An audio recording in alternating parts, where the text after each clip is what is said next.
From Vietnamese expert delegation, we would like to introduce Associate Professor Phạm Thị Ngọc Thảo from Chợ Hospital. Dr. Lê Phước Đại from Emergency Department, Chợ Hospital.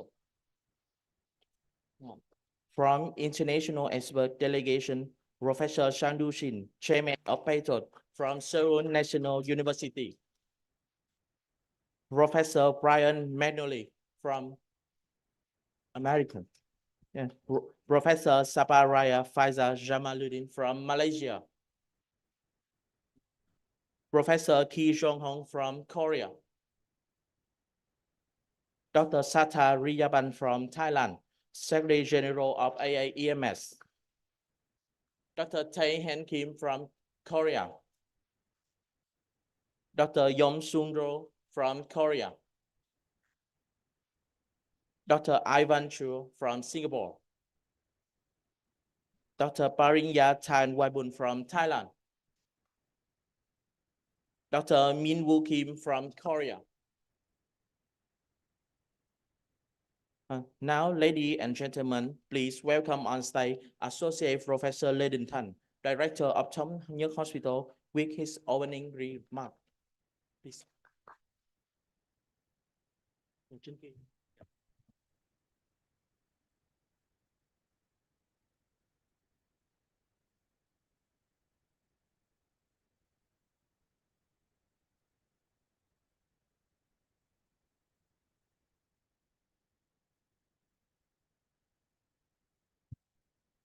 Kính thưa các quý vị đại biểu, kính thưa giáo sư Sang Do Shin của Đại học Seoul, Hàn Quốc, Chủ tịch nghiên cứu về cấp cứu chấn thương châu Á Thái Bình Dương. Kính thưa bà Santha Riyapan, Tổng thư ký cấp cứu ngoại viện châu Á AEMS. Kính thưa Phó giáo sư Phạm Thị Ngọc Thảo, Chủ tịch Liên chi hội hồi sức cấp cứu thành phố Hồ Chí Minh.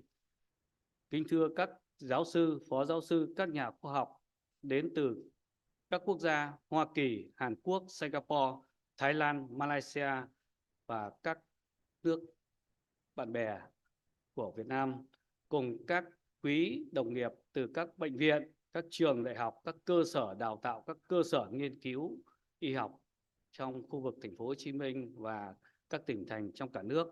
Hôm nay, Bệnh viện Thống Nhất rất vui mừng và hạnh phúc được đón tiếp các giáo sư, các nhà khoa học, các chuyên gia đầu ngành về lĩnh vực cấp cứu nói chung và cấp cứu chấn thương nói riêng đến giảng dạy, chia sẻ kinh nghiệm tại Hội nghị PATOT lần thứ nhất tại Việt Nam. Hiện nay, ngành y tế chúng ta đã nhận thấy tầm quan trọng và chú trọng hơn trong lĩnh vực cấp cứu ban đầu, nhưng thật sự chưa có nhiều kinh nghiệm về đào tạo thực hành cũng như nghiên cứu khoa học trong lĩnh vực này.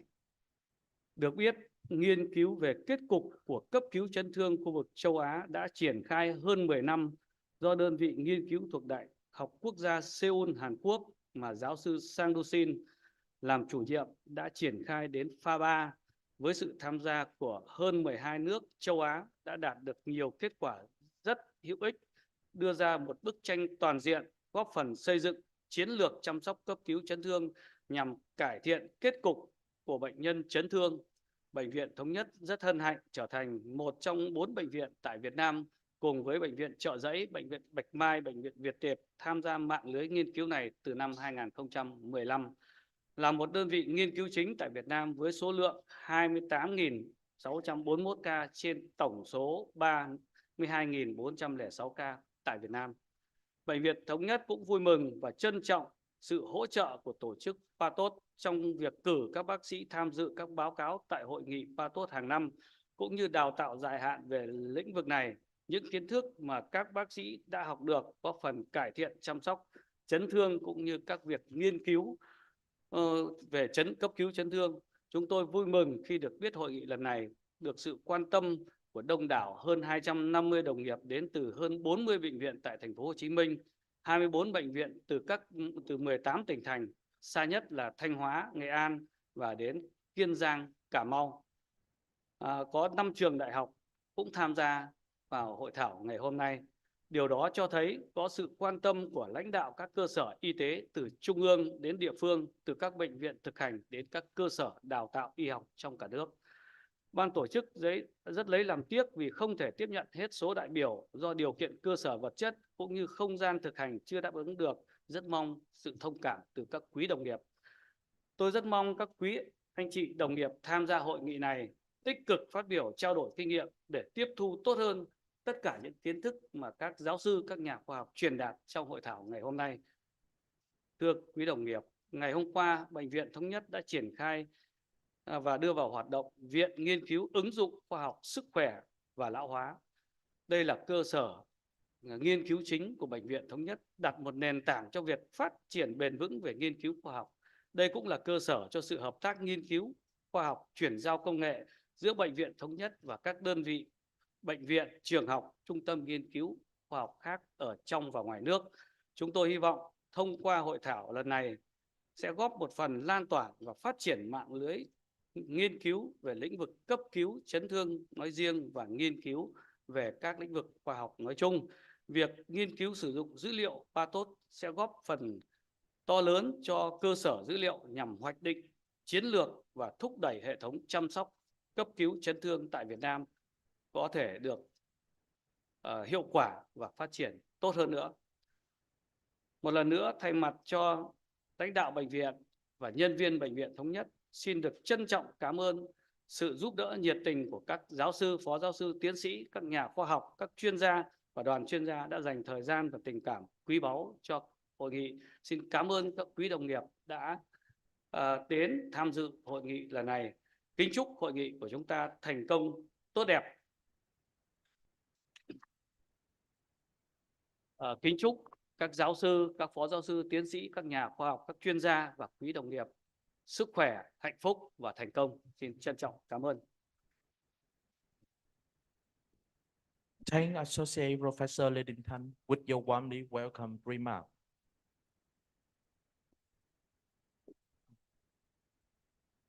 Next, please welcome on stage Dr. Lê Bảo Huy, Chairperson of PATOS Việt Nam, with his opening greeting.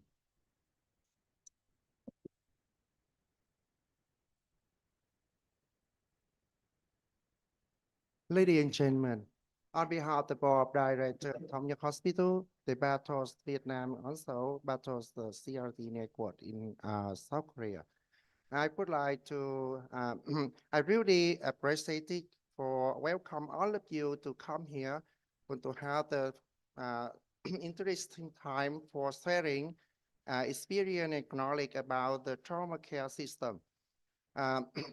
And I hope you had many time for in travel in the beautiful country in Ho Chi Minh City. I also, and once again, I want to give the opening speech for this event. Thank you so much.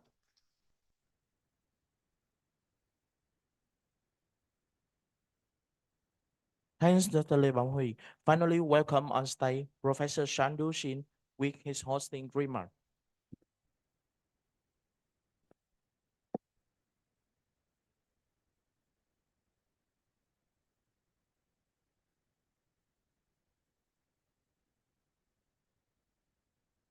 Good morning. My name is Shin from South Korea. I'm a current chairman of the Pan-Asia Trauma Outcome Study Clinical Research Network.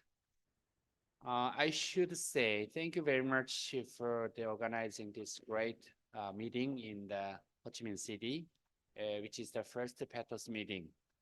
So actually the PATOS has started in 2015. This is almost 10 years.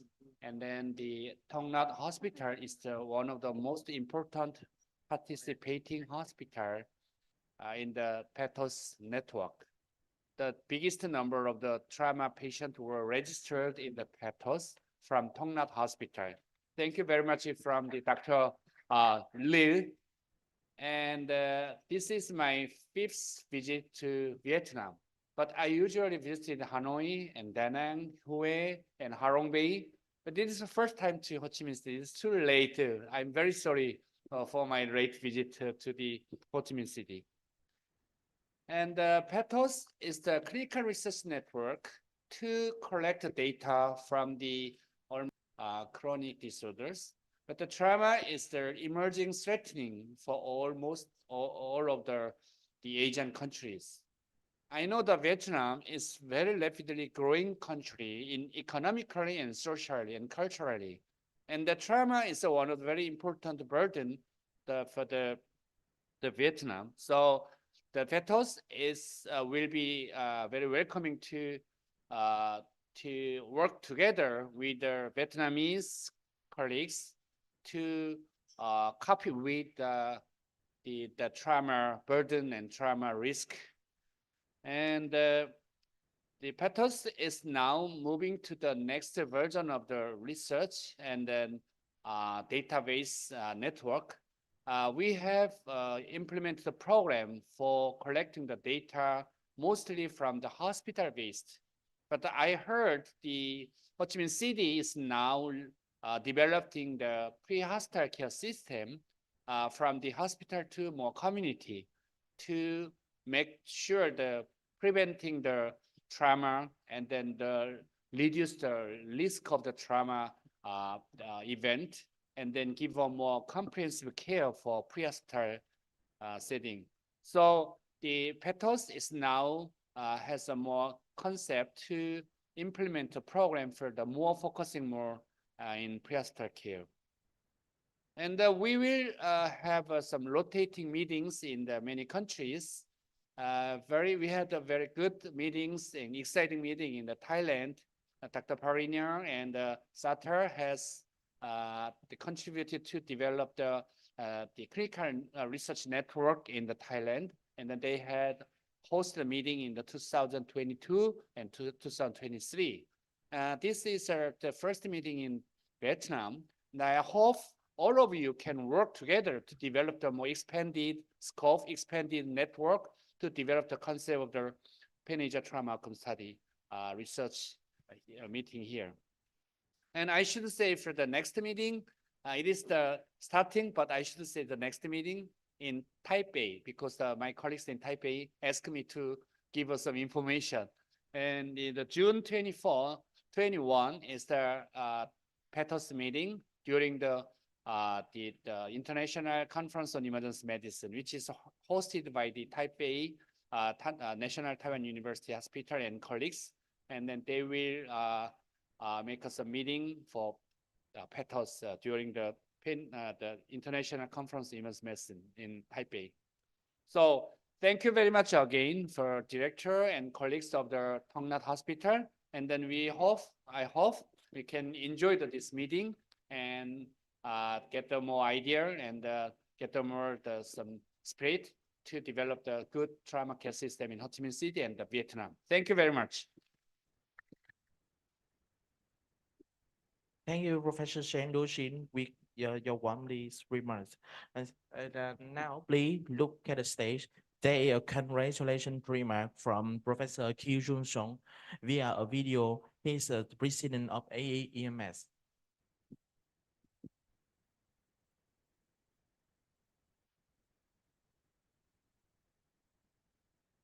Good morning, ladies and gentlemen in Vietnam. Greetings from Kyung-jun Song, the chair of AAEMS, working in Seoul, South Korea. I would like to sincerely congratulate you on the successful hosting of the first Vietnam PETOS Symposium today. As you are aware, the Southeast Asia region continues to face challenges with trauma-related death and incidents for various reasons. To improve the poor clinical outcomes resulting from trauma, it is essential to gather and analyze diverse data related to trauma. Through this process, it is important to develop a trauma prevention system and trauma treatment system. Our Pan-Asian Trauma Outcome Study Network has been actively engaged in such activities, aiming to strengthen and enhance trauma-related research and policy capabilities through the international exchanges in the Asian region. Holding the first symposium in Vietnam during this process is not only significant, but also meaningful. I hope that today's symposium will contribute to the advancement of research and policy capabilities related to trauma among EMS professionals in Vietnam, and ultimately benefit the Vietnamese people. I sincerely apologize for not being able to attend this event, but once again, congratulations on today's event. I'm looking forward to seeing many achievements. Thank you. Thank you. Thank you. The video from Professor Q Jun Song. And now, please welcome. Invite to the stage the international expert delegation, Professor Shen Dushin and Professor Brian Manley, to receive the souvenir from Board of Director.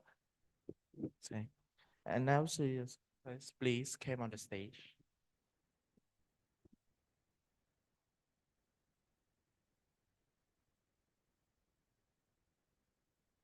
Yeah.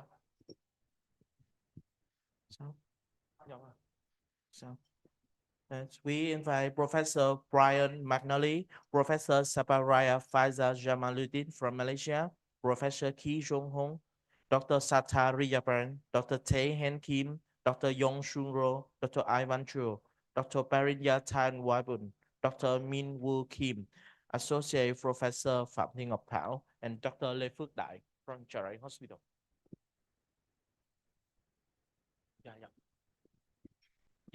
From Board Director, we invite Associate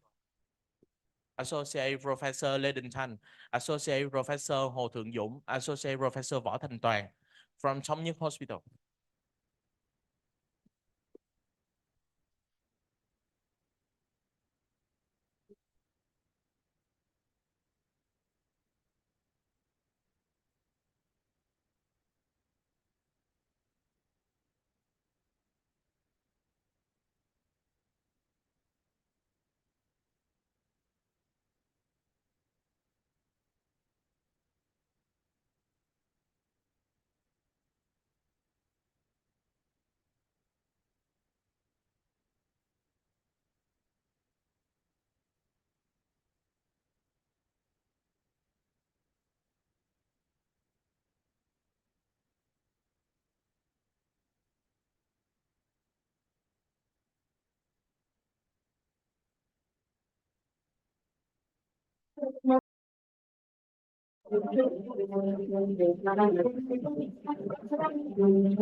And now it's time to start the first Asian trauma outcome study. The first section is about trauma research and trauma registry.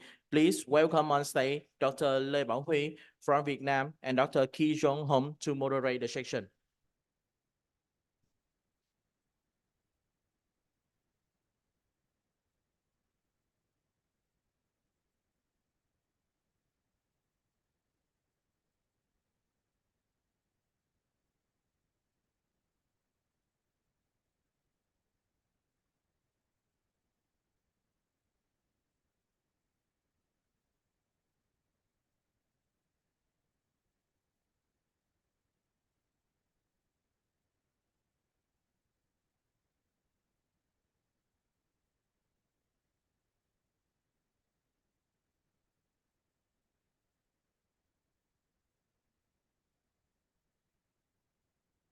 And now we let the first sessions, the trauma research and trauma registry. I would like to introduce Professor Sabaria, come from the Malaysia. She is the expert in the trauma care, trauma and emergency care in Malaysia and also the area. Today, she will talk about the trauma point in Asia and the war. I will invite you. Thank you.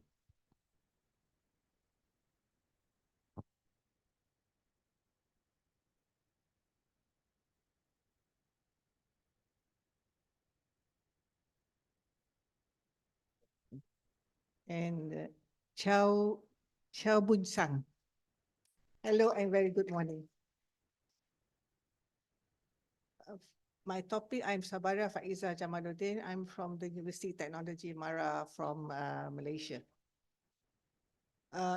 First of all, I'd like to thank the first Vietnam Pathos Symposium Committee for inviting me to this beautiful city of Ho Chi Minh. It has always been one of my wishes to be in your city, and thank you very much for inviting me. Of course, I will increase your economy of your country by doing a lot of shopping.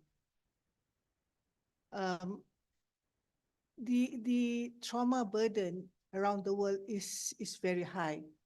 However, the deaths from injury is usually more than if you put AIDS, HIV, TB, and malaria together. But the focus on most of countries is to treat the non-communicable diseases and to treat the HIV and other infections rather than to focus on injury. The increase in death from injury was increased.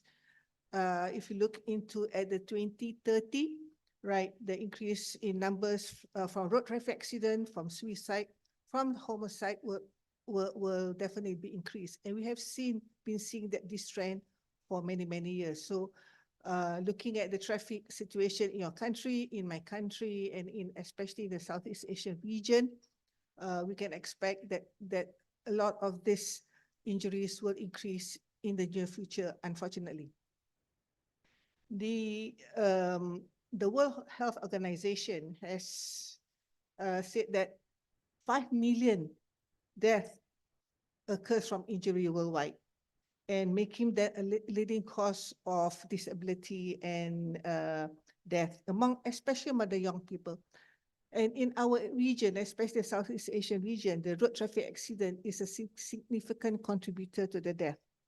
WHO estimates that approximately 30% or 1.3 million people die each year from the result of road traffic accidents, and millions more sustaining non-fatal injuries, many of which are with long-term disability.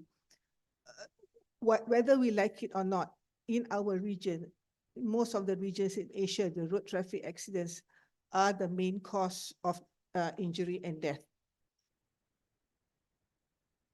If you look at this map, it's not very clear, but if you look at the dark colored maps, this shows the percentage of death by injury.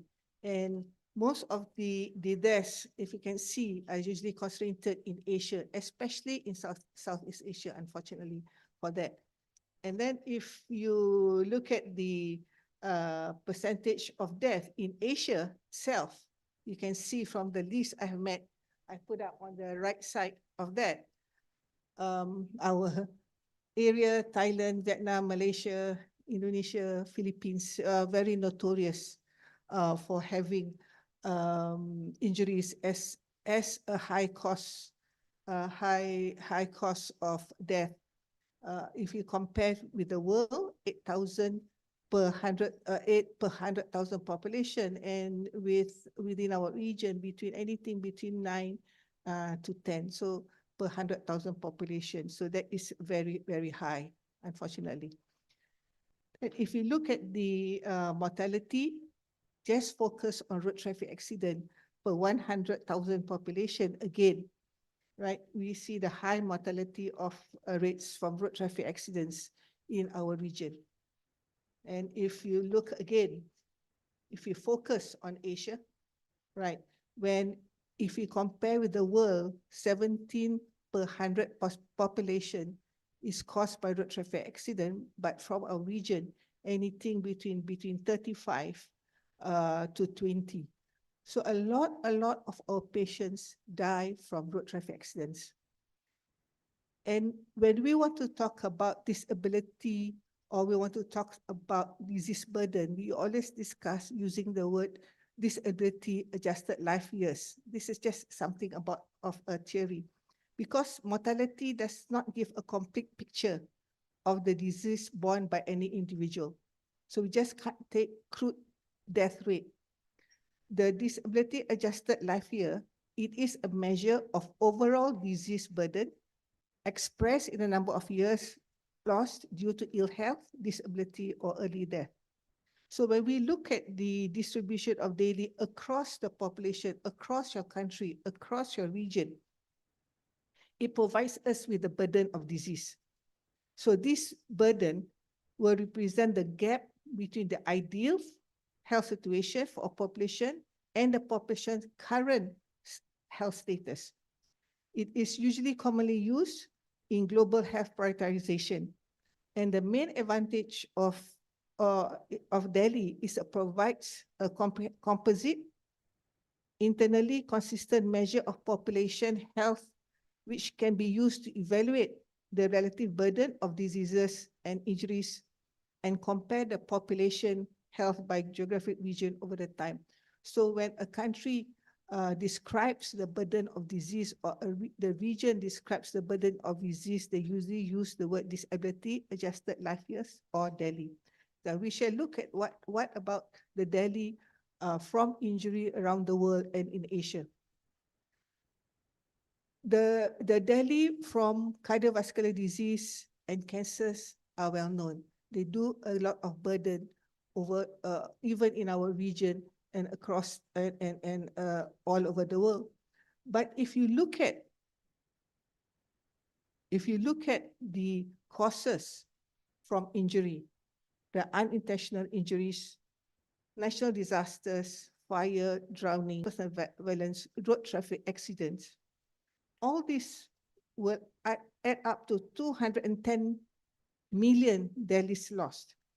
And that will be amount to 9.8% of the disease burden of the world. And then that is the third highest. If you add all of it together, it is the third highest after cardiovascular and cancers. Sorry, the arrows have run out a bit different. Okay, so injuries around the world, right? Disease burden, the third most, the highest disease burden, 9.8 cost 9.8%. Around the world, if you look for disease burden per 100,000 from injuries in the world, if you look at the world average, it's about 3,168. And in Thailand, 3,004, in Malaysia, 2,005, in Vietnam, 3,165. So again, a lot of Delhi, a lot of life, disability life that we have lost. And these are the people during the productive age. This shows the disease burden for injuries in age. If you look at below, the last one, under 5, now that disease burden is mainly due for drowning. And most of the life lost, right, is actually due during the ages of 15 to 49. And that is the time when most of us are being very productive. Vietnam and the area of Southeast Asia and other parts of Asia are highly or a very active developing nations, especially over here in Vietnam. So you do need every single people during the young age and active age to provide and to run to help the economy to develop in your country. However, this is the time between the ages of 15 and 49 that we have the highest burden of injury in the world and even in the region. If we look at the elderly now, more than 70 years old, in the world is about 9.48% of percentage of the whole disease burden. But in some areas of Asia, for example, Korea, Japan, Singapore, Taiwan, Hong Kong, there are more and more elderly patients, right? And when there are more and more elderly patients, they can also get injured. And this will increase the burden of injury to the country. If you compare with the other part of the world, the Western Pacific region, where the Vietnam, Malaysia, Philippines, Korea, Japan, we belong to the Western Pacific area of the WHO with the highest, right, diseases, with the highest elderly, more than 70 years old, that cause the burden of injury, burden of injury, the death from that. So this is something that also the country has to take care of, because when the elderly gets injured, right, they will assume, or they will consume more of your resources as compared to the healthy patients. Having injury and having death from injury is actually not cheap. It's very, very, very expensive. The International Labour Organization, right, says that 4% of the annual GDP, or $2.6 trillion, is lost due to direct and indirect costs of occupational accidents. And here we are just talking about occupational accidents. While in the US in 2019, $4.2 trillion include spending of healthcare, lost work, productivity, as well as estimates of cost for lost quality of life. That's really a huge amount of money that is lost from injury. And then if we look in the ASEAN countries, just due to road traffic accident, it's $15 billion. And if we look at the countries of the Asian Development Bank, which most of the countries in Asia and the Western Pacific belong to, we are talking about 96 billion. So it's a huge, huge burden to the country, not only in the term of disability, life lost, mortality, but also in the cost of the economy to the country. Can we decrease? So what I have shown you is that road injury is a high burden to our nations, to the countries, to the world, and especially to that in Asia. Can we decrease this high burden in Asia? If we need to decrease, we need the commitment from all the stakeholders.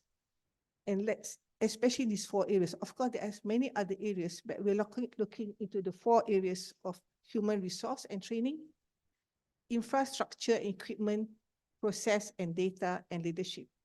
For the human resource, some of the factors that we can improve upon is standardized courses, having courses like this, teaching our community bystander first aid for the trauma patients, practice evidence-based trauma management, and having a multidisciplinary approach. Trauma does not belong to only one specialty. It belongs to a multidisciplinary specialty that includes surgical, emergency physician, radiology, rehab, across the board of medical disciplines. For infrastructure and equipment, we look into building trauma centers, or more importantly, trauma-capable hospitals that would be cheaper than having trauma centers. Hospitals, better pre-hospital care services, as this PATHO symposium is one of the ways for us to improve the pre-hospital trauma care services. And of course, we don't forget a good rehabilitation, because the patients do need to get well to go back to the society and provide to the economy of the society. When we look at process and data, that is when one of the important facts is that the trauma registry will help looking into the data and also into the process. And in Asia, we have the Pan-Asian Trauma Outcome Study, PATOS, and later on you will listen to more of the talk about registry. Having trauma systems, which is more important, having looking at trauma research, and I think your hospital director mentioned about setting up of a research center in your hospital, and I congratulate you that. And again, having standardized protocols in the pre-hospital care and in the emergency department for managing of the trauma patients. But all this needs the leadership and governance of the person that provides especially the finances. You need also a national trauma policy that governs trauma care from pre-hospital right up to the rehabilitation of this patient. Having a trauma education program, having strong trauma preventive program. Even though there are many motorcycles, many motorcycles on the road, but I saw that every one of them was wearing a helmet. So you do have at least one of good trauma preventing programs, but there should be more of these programs, not only for on the road, at homes, at schools, and having them as trauma prevention programs, having them as a curriculum in school. In my country, we have first aid, we have CPR as a trauma, as a curriculum in school, in the secondary school, in the high school, but it's only on theory. They don't do the practical session. And it's difficult for us to go to the schools and tell that we want to teach you first aid. But we are trying to work better on that. Most of us have a lot of laws to govern the traffic in our countries. Therefore, there must be a good implementation of traffic laws. And of course, a strong leadership overall to look into the trauma situation in the country and to have preventive care. It takes a system to save lives. It's not one person, it's not one hospital, it's not one region, but a system to save lives. And numerous studies have shown that having an efficient trauma system, efficient trauma that encompasses the whole trauma system chain of survival and beyond, decrease the incidence of mental health. The next session, which will focus on the trauma education and trauma registries and trauma system, and even the trauma quality. If we look into the trauma quality and data, collection of data throughout the whole link of the trauma system, from the time of the incident to the time of recovery and rehabilitation of disability, you can get data from all this, from the phases of injury, prevention, and rehabilitation. And having a good trauma registry, because the trauma registry will look into every phase of this cycle, every phase of this system where the patient, from the time the patient have the incident, from the prevention to the rehabilitations. And again, for the next couple of lectures, we will have a talk on about the importance of trauma registry and the data that you can get from this. And again, congratulate Vietnam, especially for this hospital for giving the highest records in the Pan-Asian Trauma Outcome Study. We do not consider trauma as a disease. We consider diabetes, cardiovascular diseases, cancers, right? HIVs, other communicable diseases as a disease. So therefore, because we consider them a disease, we consider them a burden to the country, a lot of the health budget goes to prevention and management of the disease. But because we do not take trauma as disease, and trauma is often called the neglected disease. So therefore, if we do not treat trauma as a disease, we do not consider it as a disease, then probably the government might not focus, might not give the necessary funding to help develop a good trauma care system in the country. So if that happens, unfortunately, if that happens, then trauma will remain a neglected epidemic. So symposiums such as this and across the nation, especially organized by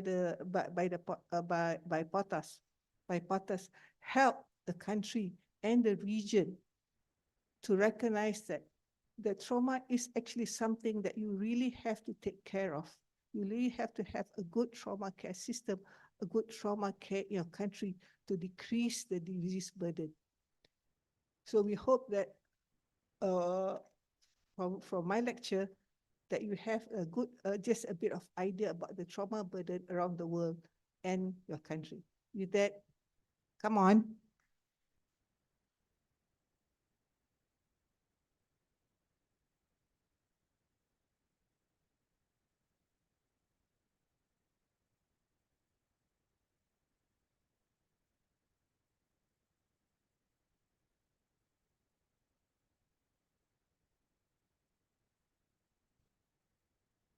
Thank you for your very interesting lecture from the professors here. And next, I would like to invite Dr. Lê Phước Đại come from Chia Hospital. Dr. Đại is the senior emergency doctor. He worked at the emergency medicine department of Chia Hospital for a long time and expert in the emergency care. Today, he will share you the trauma burden and research in Vietnam. Thank you. Good morning, everybody.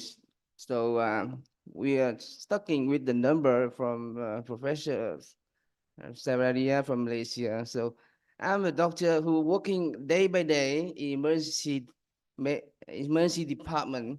I receive more than 100 trauma patients a day. We have more than 50,000 trauma patients a day.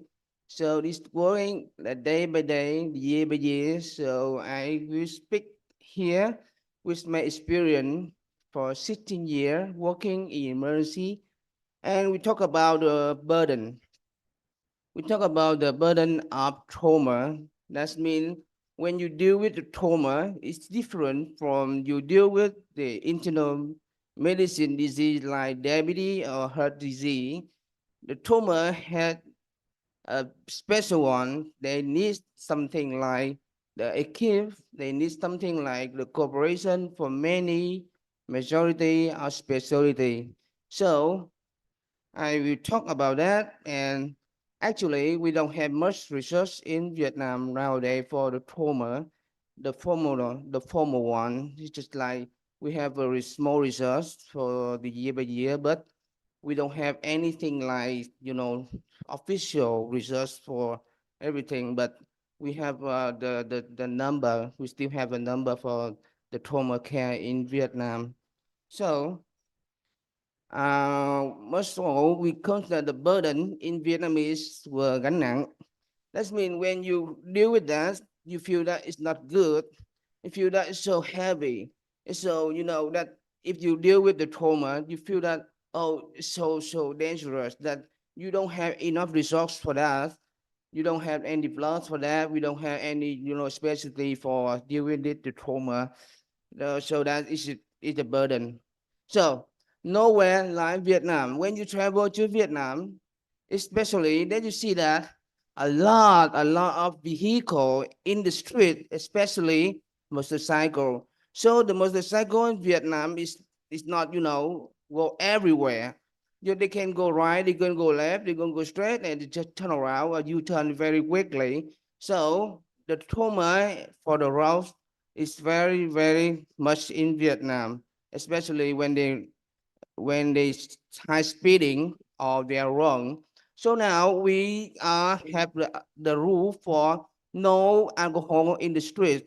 So 0 is okay, 0.1 you are fault. So it will make it happen, and the result may be better than that. And before 20 years ago, we don't have helmet on the street, but right now, 20 years after that, we have every vehicle or motorcycle on the street, we must have the helmet on. And the result is, when I working in Chari Hospital, the result is better. Less of, head trauma with severity. So after that, the result is the death is not high anymore. So just like minor thing, something like that. And for crossing the streets is also dangerous and difficult for pedestrian, especially for us, as for tourists, something like that. So that means you work in the environment are so dangerous of street and vehicle.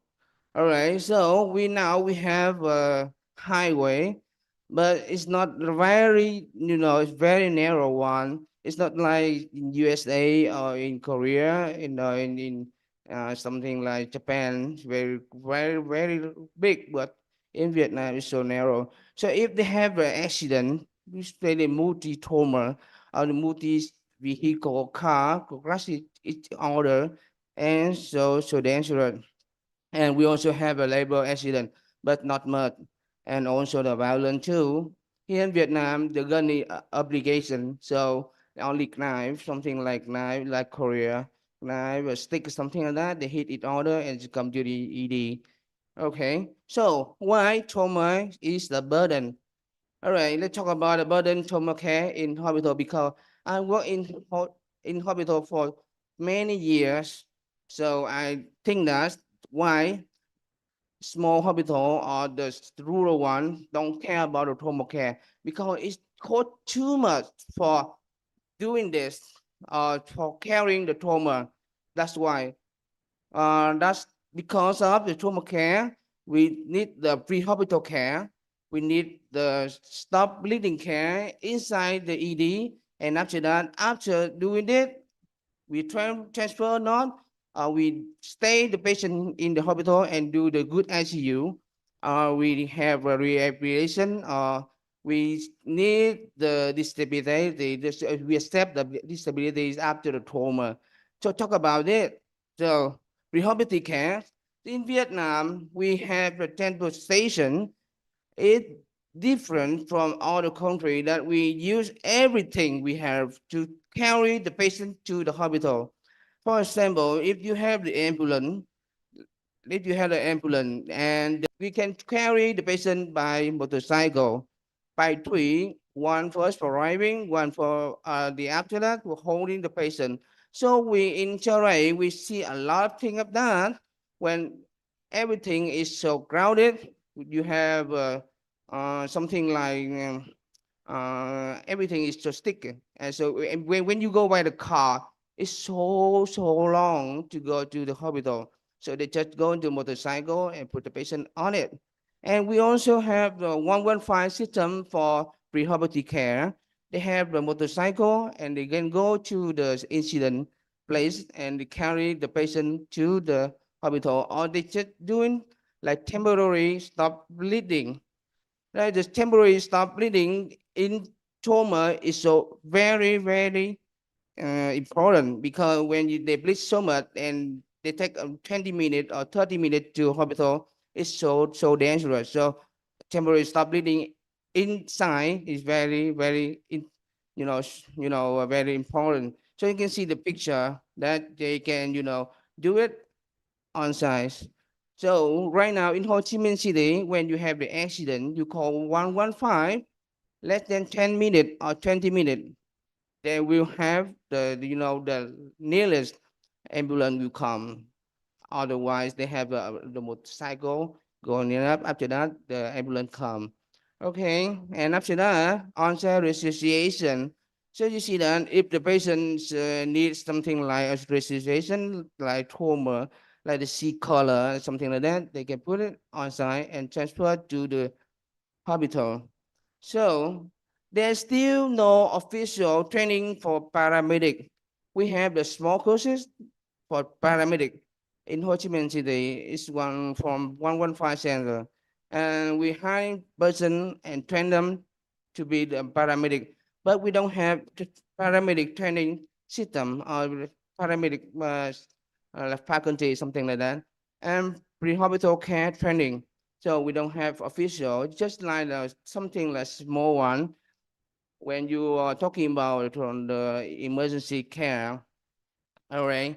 So in hospital, the main point of the trauma is stop bleeding. I've learned ATOS in US state. I learned from trauma care around Asia. So the main point is stop bleeding. So we need, if you deal with the trauma, you will need a lot of surgeon.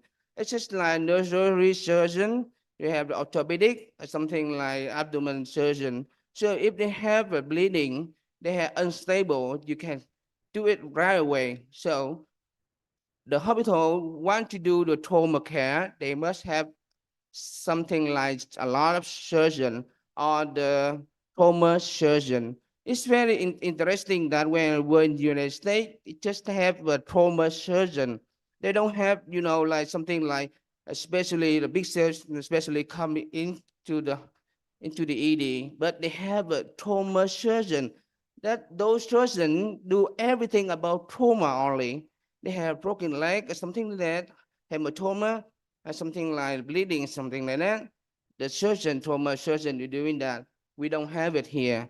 We just have the specialty. So if they have something like broken leg, we invite the orthopedic doctor come and they have operation. And again, we need the operation room, the OR ready. It's so important because when you're ready for the OR, if you have something like, if you have a trauma, you have a fast scan, if they're positive, they bleeding a lot, then they put into the OR very quickly, and the OR must be ready. For example, in my hospital, in my ED, we have the OR inside the emergency department. So if you have a chest stop, something like the chest stop into the heart, it's a 5 minutes to open the heart. So it's just so important to save the patient. All right, or the trauma operation room or general operation room.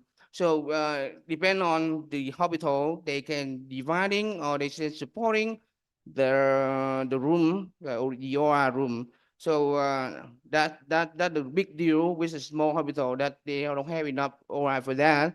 And after that, when you deal with the trauma, the blood is so important because when you have a bleeding so much, we have a massive transfusion protocol 111.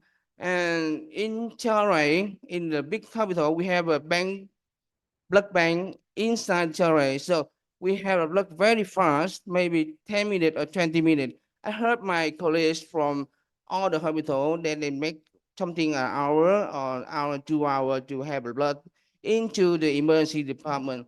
It's not good at all for trauma care. And after that, we need the trauma station. The trauma station, that means the separate space for trauma. When you head to the emergency, when you have a separate place for trauma, you have an ultrasound, bedside ultrasound, you have an X-ray, bedside X-ray, or the clear way to X-ray area. That means it's very clear. And close CT scan, so CT scan is very close to ED so that you can do the MSCT scan for multi-trauma patient. And we need to train the equip for trauma. So when you have a trauma station, you have a doctor, you have a nurses, and you have a helper for trauma. It's just like ATOS, we have a controller for emergency doctor and specialists around. And maybe the nurse will know exactly what they will do. So just like the very loss of IV or CVC or something like that, ultrasound, they will help you to do it very fast.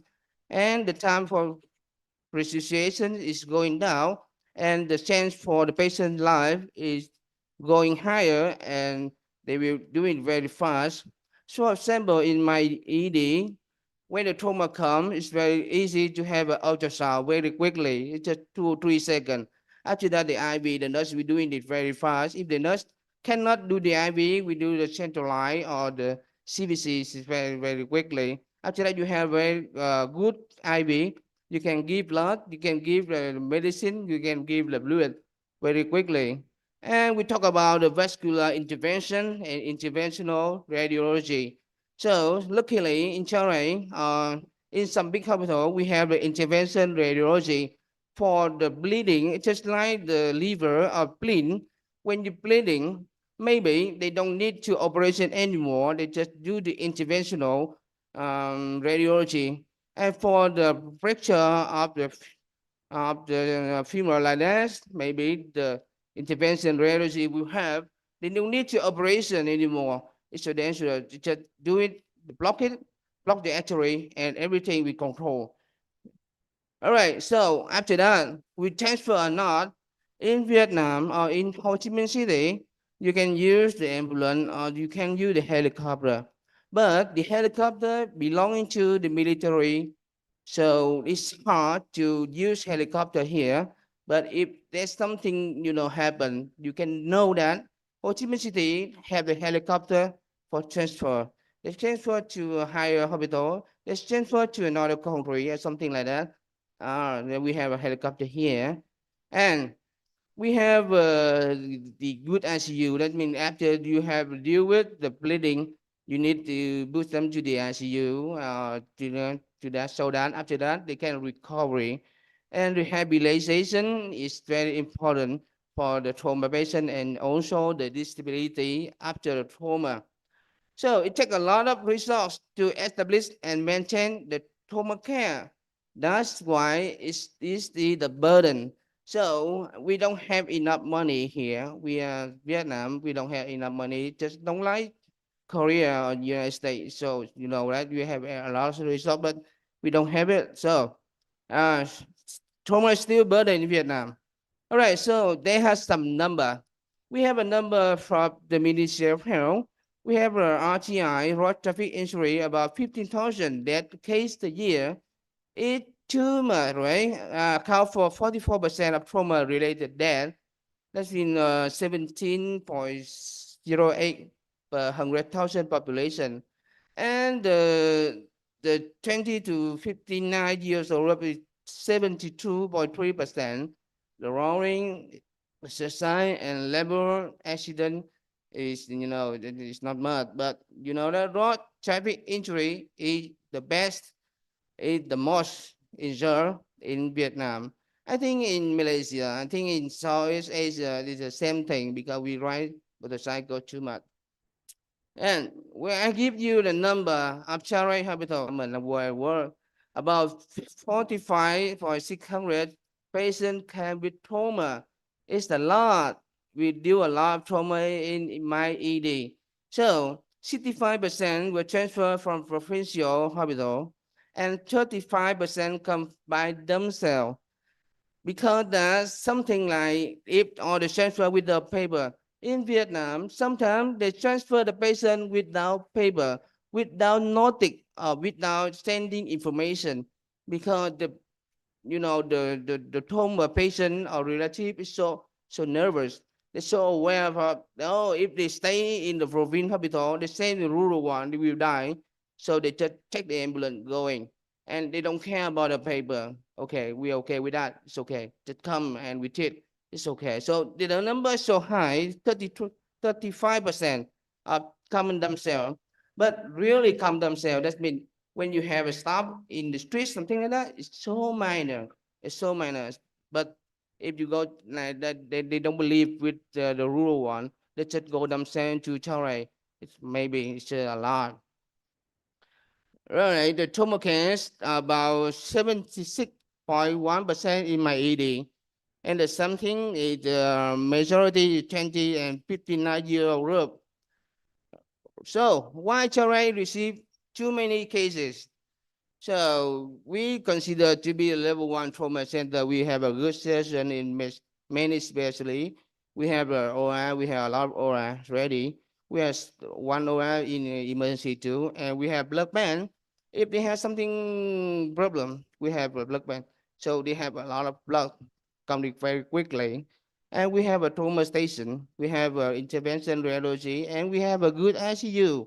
So Chile is considered to be the first, the level 1 trauma center. So, but in Vietnam, we don't have too many level 1 trauma center.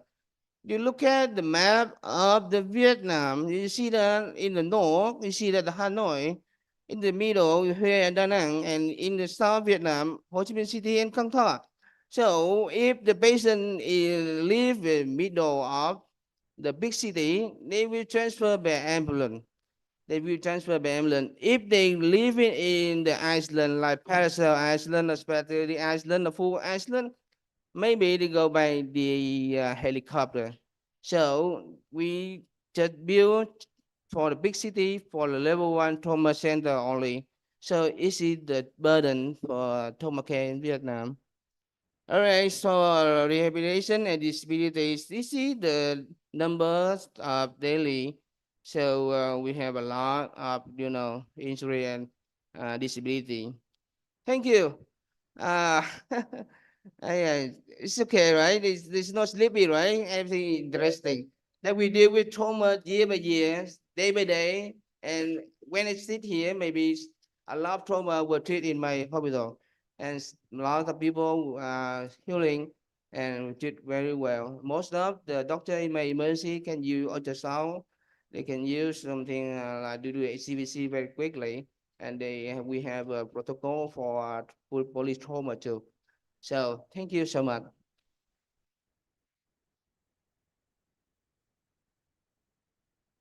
Okay, thank you for a nice presentation. Let me invite the next speaker. The next speaker is Dr. Taehan Kim. He is working as a clinical associate professor in Seoul National University Borame Medical Center. He is emergency physician and medical director in Seoul Metropolitan Fire Department. He will present about trauma registry in Asia and the world.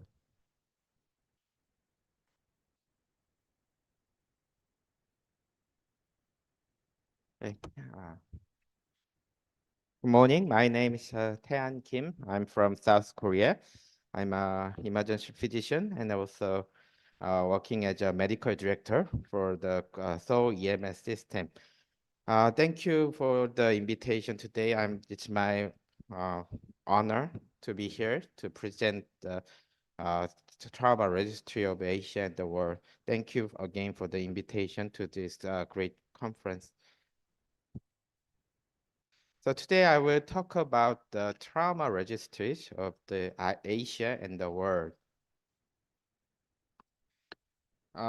Collecting the patient data through a registry is a very unique and important for the certain disease entities, such as especially for the severe injured and severe diseases such as cardiac arrest and major trauma. Because it is from the standard data collection and data analysis is the first step for the trauma care system improvement.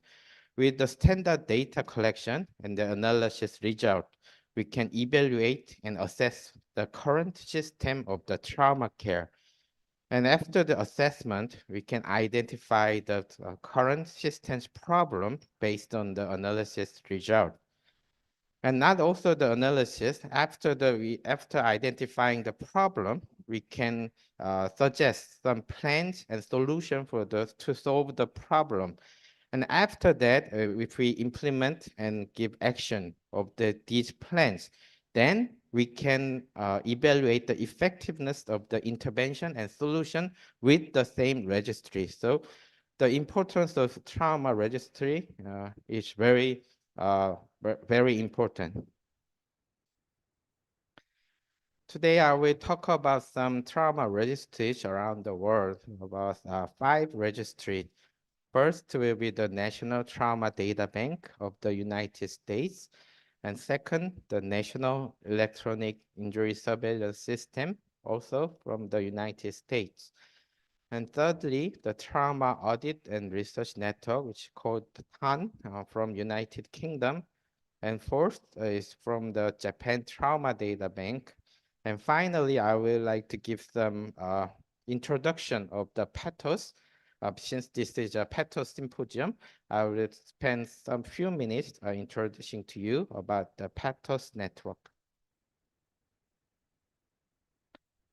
The National Trauma Data Bank is maintained by the American College of Surgeons in United States.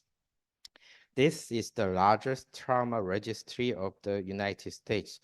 The data of the trauma patients are submitted from more than 700 hospitals, and the enrollment criteria is according to the diagnosis code, which is ICD-10-CM currently.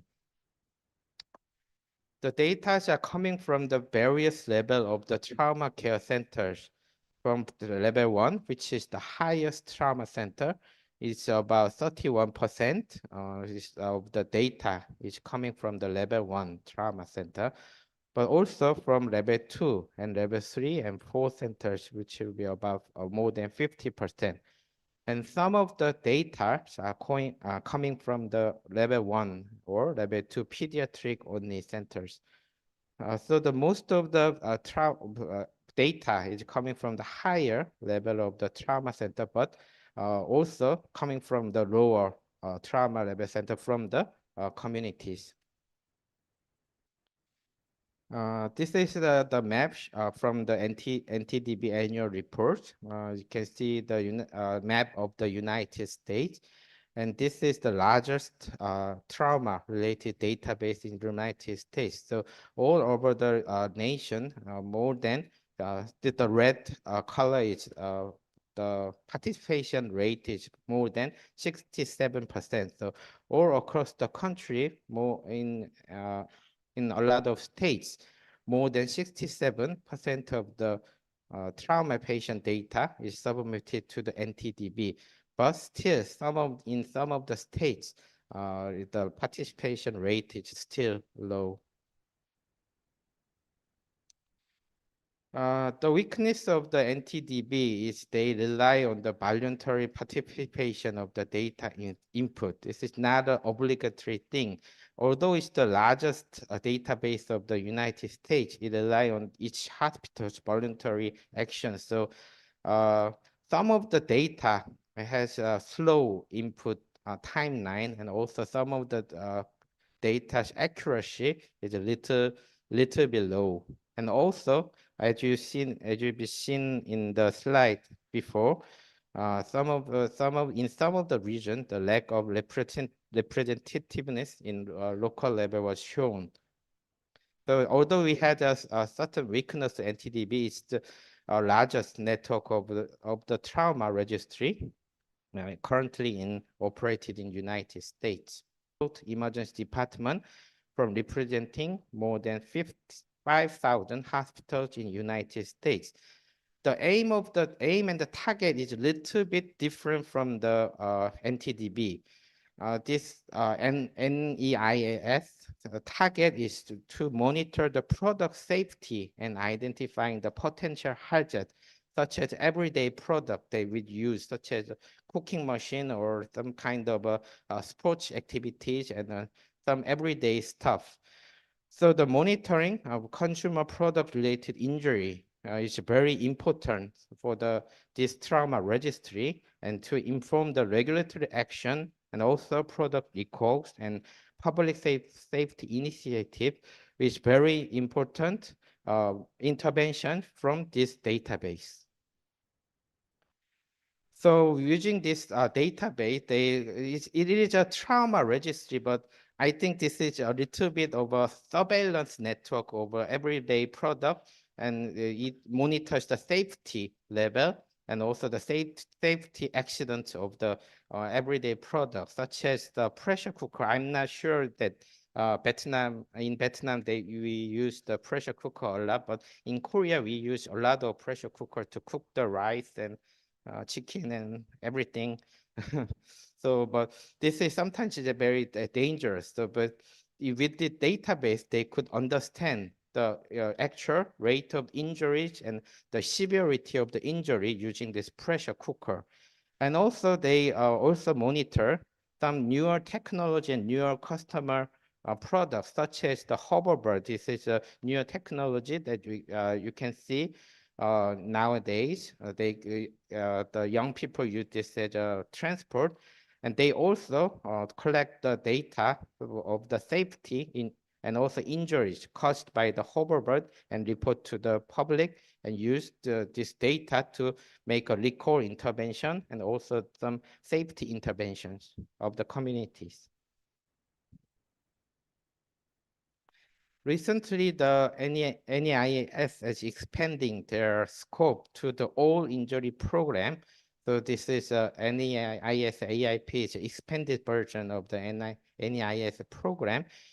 They collect all types of injury, and also they used interagency agreement with the United States Center for Disease Control to collect all types of injury database, and they combine their database to analyze the all types of injury results.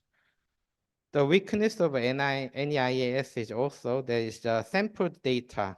It's very scientific and statistically sampled, but it's not all data of the injury patient, but just the sample data is strength and also the weakness. And also it is a strength, but they always focus on the injury cause and circumstances rather than the treatment in the hospital and also the result of the treatment that with the injury. So because they are like kind of surveillance system of the safety of the product, they focus more on how the injury happened and what caused the injury rather than how they are treated and what's the outcome of the injury treatment. And they also focus on certain populations such as pediatrics and some intoxicated patients. Next, we will move on to the TAN, Trauma Audit and Research Network. It is operated in United Kingdom. It was established in 1989. The aim of the TAN is for the improvement of general trauma care. So it usually evaluate the system. The enrollment criteria of TAN is the major trauma or injury patient with a separate criteria, with one of them admitted to hospital for more than 72 hours, 3 days, and admitted to critical care unit, or a patient who died in hospital, or a patient who are transferred to another hospital to specialist care. So they primarily they enroll the severe and major trauma patient with a certain level of length of stay in the hospital or certain level of injury. So they have a lot of publication based on TAN data set. It's a very good database, and they all have a lot of research product according to about the injury epidemiology, and also for the treatment outcome that was done in the hospital level. And they have a very detailed data about the anatomic site of the injury from head, face, thoracic, and abdomen, and spine, pelvic, and also the extremities.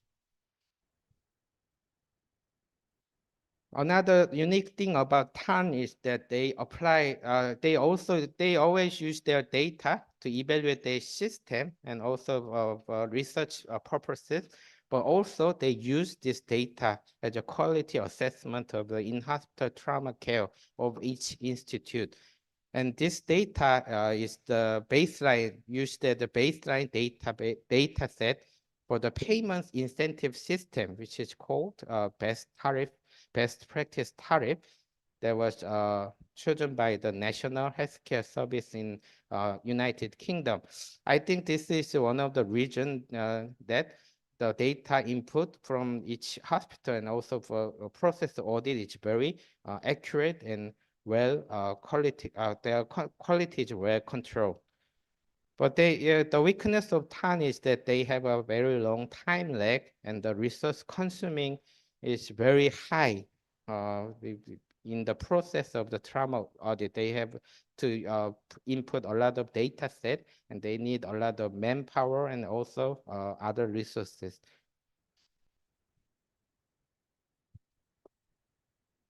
The fourth data set registry is the Japan Trauma Bank, which is JTDB. This is similar to the National Trauma Data Bank in United States. It's operated in Japan. It was initiated in 2003 by Japan Association for Surgery of Trauma and also Japanese Association for Acute Medicine.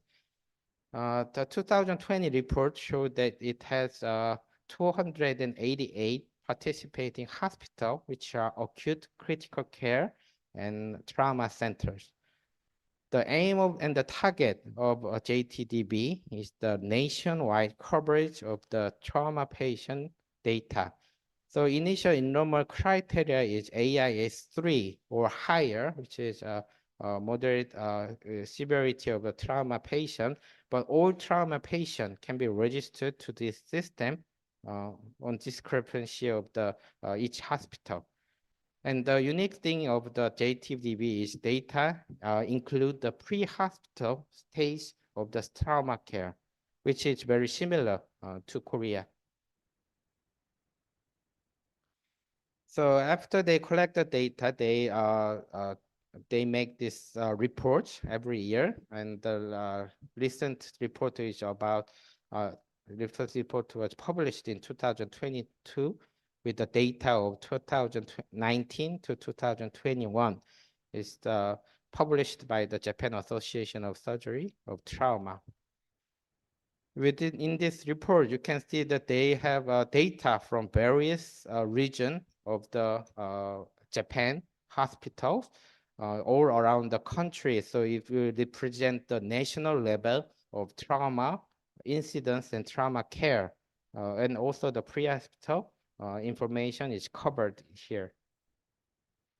And they have a report of the outcome, also outcome according to the mechanism of injury. So for instance, they have a lot of motor vehicle crash.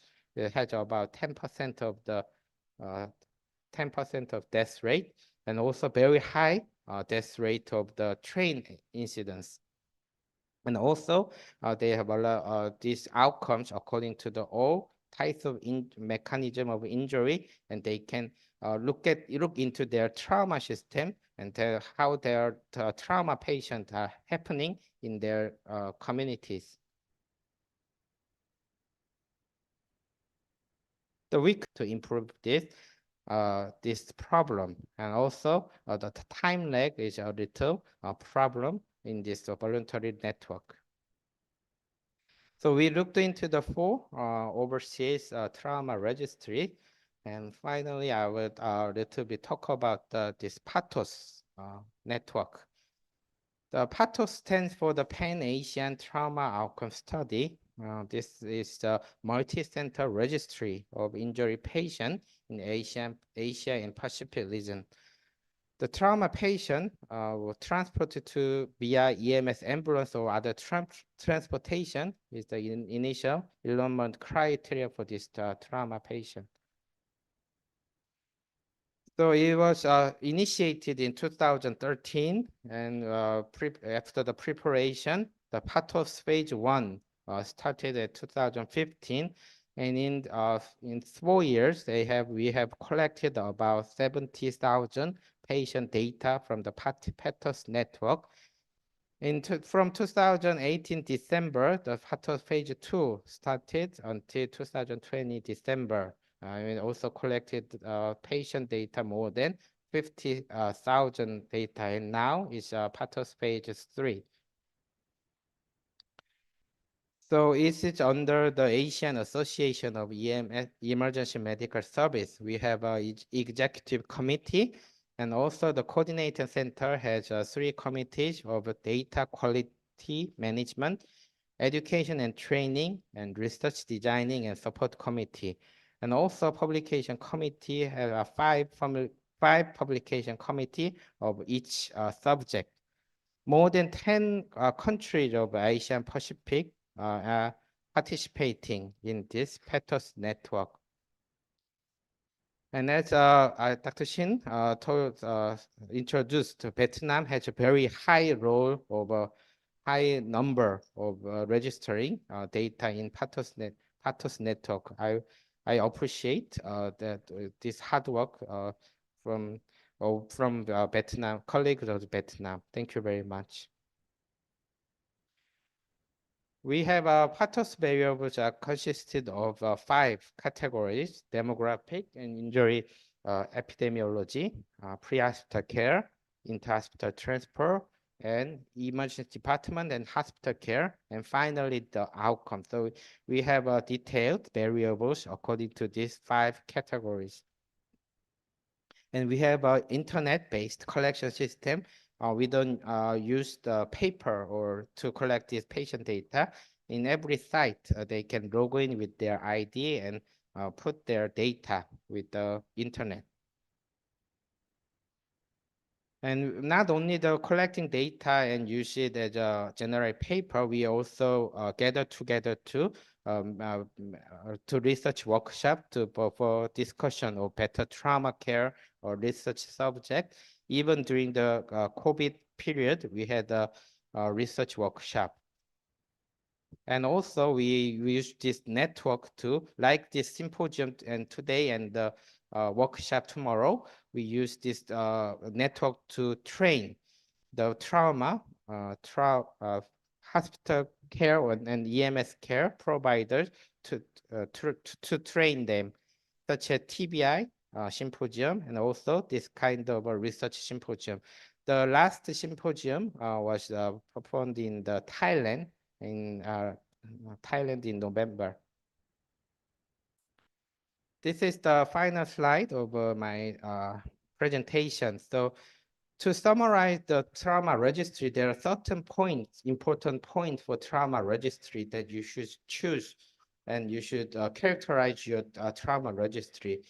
You should choose the primary target population. It will be all trauma or major, only the severe trauma, or like NEISS, maybe the trauma related to certain issues or population of intoxication, customer product, or pediatric. Maybe some of them old age patient. And also you should decide which stage of the trauma care you should include. Would it include the pre-hospital stage of walk-in, ground ambulance, air ambulance, or it will just cover the in-hospital or inter-hospital stage of the trauma care? With that decision, you should choose how to gather the participation hospital. It would be either voluntary participation, because with the less funding source and motivation, but it would be better if you have obligatory participation, but there should be legal basis of participation and also reimbursement strategy to reimburse each hospital. And also one of the good idea will be the linking with another national database, such as CDC database. And also data collection and quality control will be very important. So recent days, most of the trauma registry are collecting their data through the internet, and also quality control method, cycle, and how they make the committee will be very important for the quality control of the trauma registry. And finally, the utilization of collection data will be assessed. Of course, it will be used as the trauma care quality assessment, and also it should be used as a developing strategy plan for the communities, and also it should be used as good research purposes. This is my last of my slide. Thank you very much for your attention. Okay, thank you for a nice presentation. Now we have some discussion session. So do you have any question or comment on the floor?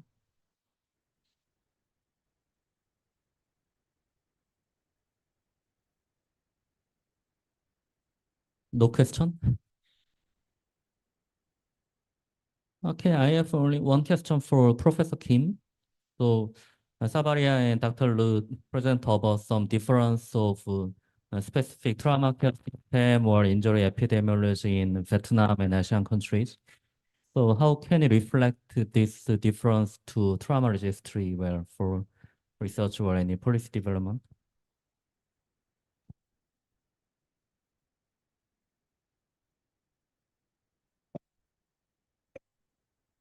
Thank you for the question.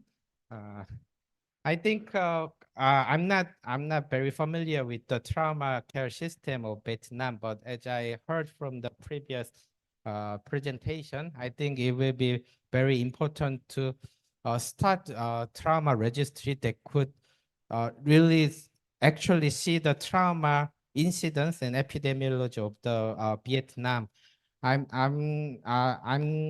worried that they have not structured the data processing program yet, but I think using one of your national data such as the national death certification data, which Dr. previously mentioned, and using that kind of surrogate database and to look into the trauma system is very important I think in this stage. Okay. Okay, thank you.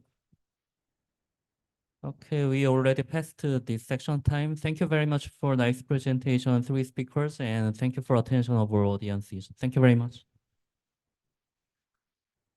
And before the end of the first session, I would like to invite the speaker on the stage to give the certificate. Yeah.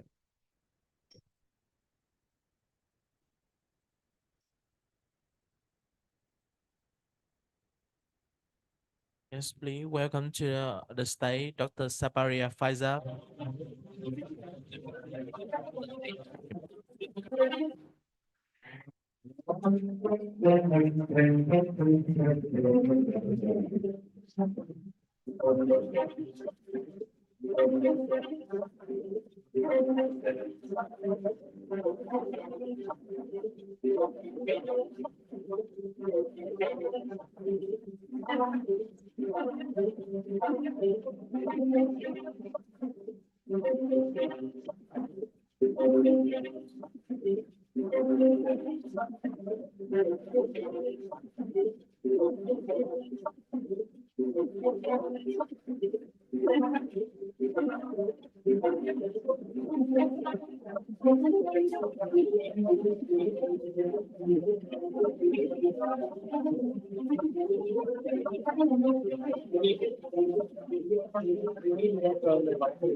To the section 2, concept of trauma care.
Mời các anh chị chúng ta quay lại hội trường.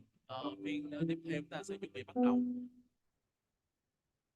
Please come back to the hall. We are prepared to start the next session.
Các toàn thể quý vị đại biểu chúng ta vào để chuẩn bị cho cái phần thứ hai. Session 2, Concept of Trauma Care System Development. I would like to Dr. Ivan Chu present the trauma care protocol EMS and hospital. Ivan.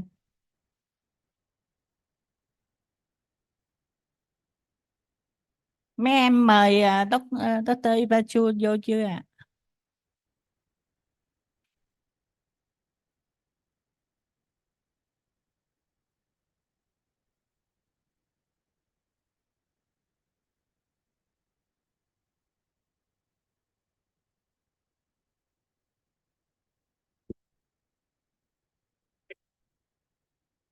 Thì cũng báo cáo sơ với lại tất cả các quý hội viên, đó là Dr. Ivan Chun là một cái consultant ở Department of Emergency Medicine at Singapore General Hospital, thì làm từ năm 2008 ha. Thì đã có rất là nhiều kinh nghiệm về triển khai trong cái hệ thống cấp cứu. Yes. Không biết là có không, đâu mất chưa? Yes. Mẫu Huy ơi, em mời các cái báo cáo viên họ vô đi em, đâu mất tiêu trơn rồi. Mẫu Huy ơi.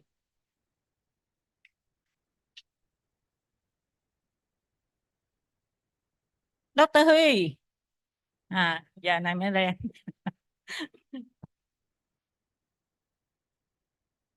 Dr. Huy ơi, mời các cái báo cáo viên họ vô đi em.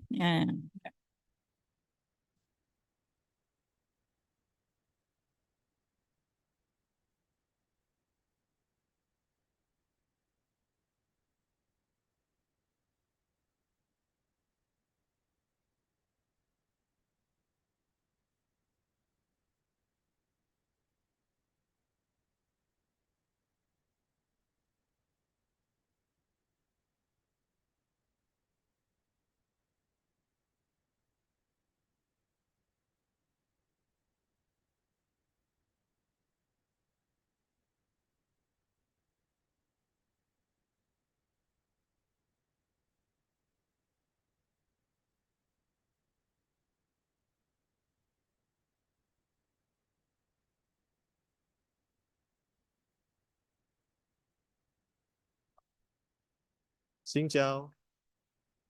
Good morning, everyone.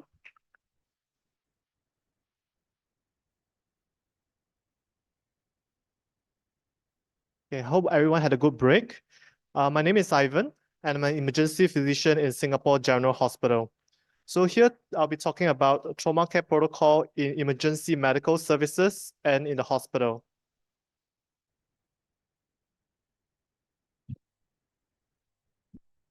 Just a financial disclosure. Thanks to the organizing committee for bringing me here, and thanks to Zoe for sponsoring this trip as well. All right, so I think when we talk about trauma, I think it's important to talk about the concept of the golden hour. So this term was actually coined by a trauma surgeon, Dr. Crowley, who is actually the founder of Baltimore's Trauma Institute. So this was actually in an article that he wrote in 1975. This was actually before the time of Advanced Trauma Life Support, or ATLS. So he actually coined this term, the golden hour, as a time whereby what you do actually has an important effect on a critically injured trauma patient. So advanced trauma life support is something that a lot of emergency physicians, as well as trauma and general surgeons, or even orthopedic surgeons undergo. So this course was actually created by this orthopedic surgeon, Dr. James Steiner. So he was a pilot as well, and he actually flew his own plane in 1976. And unfortunately, he had an accident, crashed into the field in Nebraska in the United States. His wife was killed immediately, and 3 out of his 4 children were critically injured. He managed to flag down a car to bring him to the nearest hospital, but it was closed. So when the hospital opened, because they had a break, and he brought in a doctor. He found that the emergency care that was provided in a small hospital that we were treated in was inadequate and inappropriate. It was as if the doctors did not know what to do. So he called a friend, and his friend brought him and his family members to Lincoln General Hospital in a helicopter. So 2 years later, he designed the course, the Advanced Trauma Life Support, and since then, it has become the standard for trauma care in the emergency department and in emergency medical services. The latest edition is the 10th edition, which was released in 2018. So when we talk about emergency medical services, I think it's important to recognize that there are actually two different models that is actually used in the world, the Franco-German model and the Anglo-American model. So for the Franco-German model, there's actually a doctor together with a paramedic in the ambulance. As a result of that, they bring the hospital to the patient. They're able to treat patients with more skill sets. And of course, what they can do is sometimes stabilize and treat the patient, and they may not even end up going to the hospital.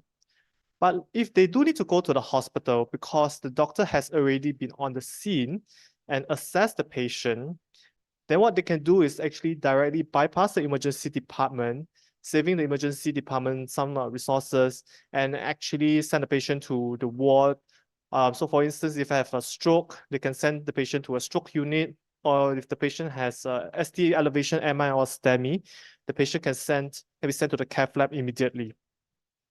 For the Anglo-American model, this is usually run by paramedics, and the paramedics usually have some kind of a medical oversight. So what this means is that the paramedics, they actually have certain protocols that they have to follow. But if let's say there's any issues that they want to ask, they can actually check with a medical director. And because of this, most of these patients do end up getting to the hospital, and these patients will end up getting treated and being discharged there. So when we talk about emergency medical services as well, it is important to note that there are different types of transport services available. So what we can see here is we have land transport, which is using the ambulance. We have air transport as well, which is using the helicopter. Certain countries, they may even have a water evacuation transport as well. So when to use this kind of transport services really depends on the kind of setup that you have. For instance, in the UK, they choose to use the helicopter because it is actually much faster, and for them to drive on the roads are very narrow, and so it may take patients maybe 40 minutes to get from point A to point B, whereas if they fly, it may just take 10 minutes. So I had the opportunity to do a trauma fellowship in the Royal London Hospital, which is a level 1 trauma center, and they see a lot of major trauma cases. So sometimes these major trauma patients are brought in by the helicopter because it is actually shorter and quicker to bring in by the helicopter. So what we can see over here, the lady on my left, she's actually my supervisor when I was there. So she's an emergency physician by training, and she's the trauma director of the hospital. And on to my right, we have a critical care paramedic. So the critical care paramedic is actually a very highly ranked paramedic in the United Kingdom. So the critical care paramedic has to undergo a master's program and has to undergo some kind of accreditation. And these paramedics can actually do things like intubation. They can help the doctor with things like thoracostomies or even ED thoracotomy. So for the London HEM service, which is the helicopter emergency medical service, the doctor and the paramedic will go out into the field if they have a call for a patient who is very sick. So if the patient has been stabbed and is critically injured, then they may go down to the scene. They will assess the patient, they will set IV lines, give medication, give blood products. And if the patient has a deterioration along the way, and if they need to do any kinds of intervention, then the doctor may actually do things like resuscitative or emergency department thoracotomy on the site. So as you can see in the photo on the right side, this is actually the back of the helicopter. So it is actually quite narrow. The patient is just sitting in front of me. And then we have another 2 seats on my right side. So it only allows 3 people to sit inside the helicopter. And for the helicopter itself, there are 2 pilots, and they'll take turns to, of course, navigate and make sure that the helicopter lands safely. So for the United Kingdom, I think they have a very good safety record in terms of all these helicopter emergency medical services, and of course have certain guidelines, such as only using the helicopter in daylight hours. So for winter, for them, because the winter time, the daylight hours are actually much shorter. Sun may rise at 8 a.m. and sun may set at 3:30 p.m. So they have a shorter working period as compared to summer, when the sun may rise at 4 a.m. and set at 8 or 9 p.m. So when we talk about trauma, it's important to know what is the major cause of death in trauma. So this was actually described in 1983, the trimodal distribution of death. So what you can see over here is there are 3 distinct peaks of deaths. For the first one, 50% of trauma patients will die very soon after the injury. And these are usually unsalvageable due to the cause, which is usually things like major bleeding from blood vessels like the aorta, or it can be due to severe brain or high cervical spine injury. For the next peak that you see, 30% of the patients die minutes to hours after that. So this is actually the critical period, which is the golden hour period. And what we can do during this time may actually help to save these patients. So as you can see here, 40% of them actually die because of airway issues, 25% die because of blood loss.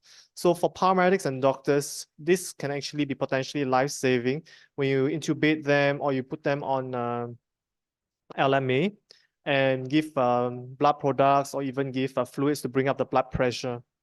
For the third peak, this 20% of patients will still die after major trauma. And this is usually hours to days to weeks after that. And this is usually due to the complications of trauma.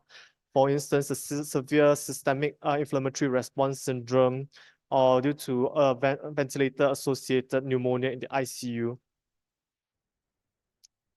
So this is actually a more recent article that was published in 2019, which helps to explain why trauma patients die. So what you can see over here, it is quite similar. For the first 2 parts within the emergency department and pre-hospital, as well as within the first 24 hours, we can see that major hemorrhage as well as traumatic brain injury or TBI are the main causes of death in these patients. So it is hence important that we recognize that the C, which is a catastrophic bleeding, is of utmost importance, and we need to do what we can in the pre-hospital setting to try to save these patients.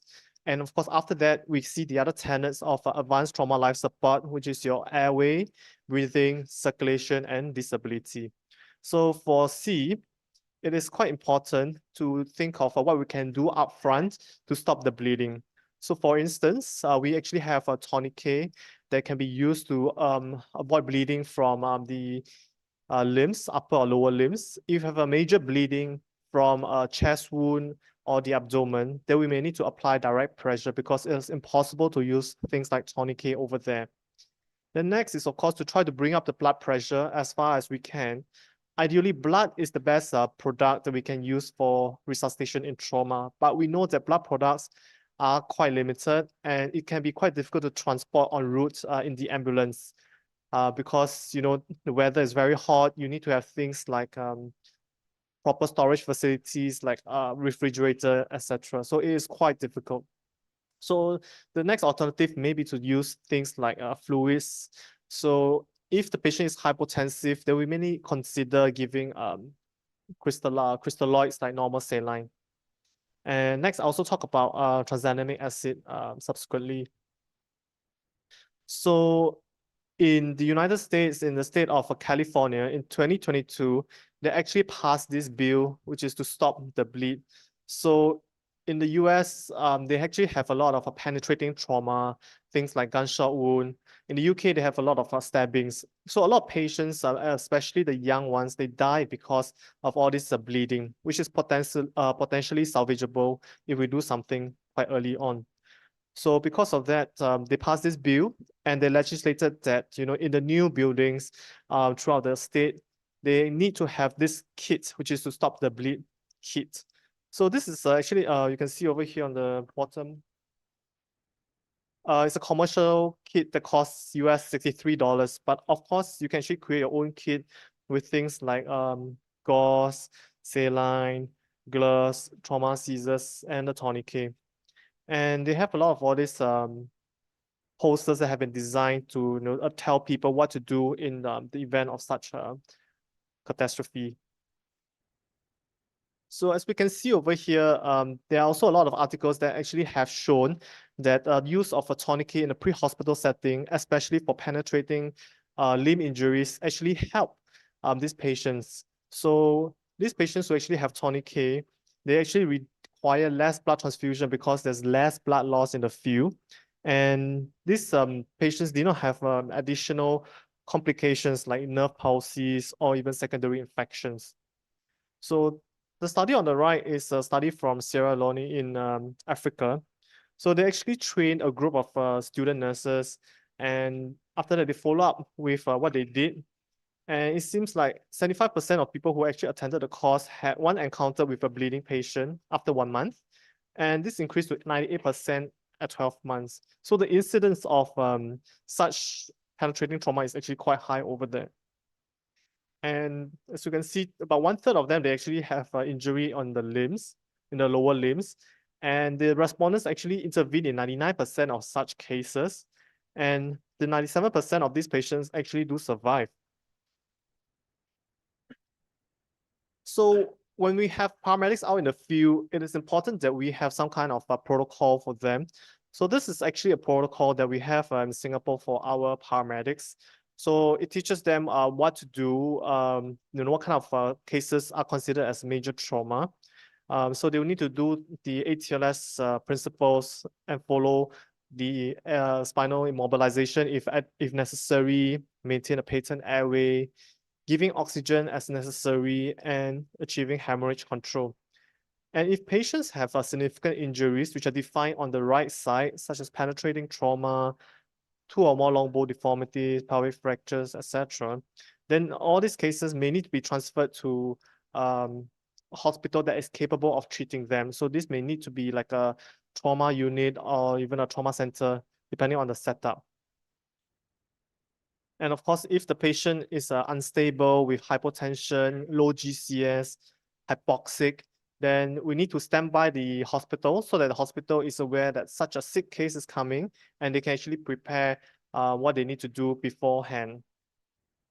So when we have a trauma standby, then the hospital can decide if they want to have a trauma team activation. So what the trauma team activation means is that we get a whole team of doctors and nurses and other allied health staff in early so that we can preemptively decide whether the patient needs to undergo certain kind of imaging or resuscitation, and try to coordinate all this so that we can save time when the patient comes. So we can see over here, this was a photo taken in the Royal London Hospital. The lady with the computer, she is a scribe. So when the patient comes in, she'll type on the computer the details of the patient, what time anything was done, like IV fluids or IV tranexamic acid or any blood products that was given. The lady in the center with the stethoscope, she is a trauma leader. She's a registrar. Sometimes you can have a trauma leader as the ED consultant or the ED registrar. And of course, the lady with a scrub cap at the head of the patient, she's actually an anesthetist. So she'll help out with things like intubation and airway support. And of course, the other people around wearing the lead shoes, these are other team members. They may be orthopedic or general surgical residents who will help out with the assessment of the patient. So depending on the setup, there are different kinds of trauma team activation. It can be a single tier, it can be 2 tier, or it can be 3 or more tiers, depending on where you are. sorry. So I'll talk about the two-tier trauma team activation system first. So as you can see on the left-hand side, this is actually from a UK publication. So they have a simpler trauma team activation if the patient has a significant mechanism of injury, but a normal physiology and anatomy. So this trauma team will just comprise of a senior doctor from the ED, a junior doctor from the ED, an ED nurse or two, a scribe, and a radiographer. But if they notice that the patient has an abnormal physiology or anatomy, such as things like low blood pressure, tachycardia, head injury with low GCS, then they may choose to actually activate a hospital trauma team. And this will include the previous group of system for smaller centers and for centers that do not have all the necessary manpower. So there is always a trauma team leader. It can be an emergency physician, a trauma surgeon, or even an anesthetist, depending on where you work. And the trauma team leader will be the one who will be coordinating the resuscitation of this trauma patient. And usually we'll have a junior ED doctor and a trauma nurse who will help out with setting lines, giving medication and blood products. There's a surgical resident as well who may help in putting in chest tubes. And the orthopedic resident usually will help out with things like a secondary survey. So for trauma, usually is a standard template, standard workflow that people will adopt. So there will be a primary survey that is performed, making sure that the CABC is all done. And then after that, there will be a secondary survey.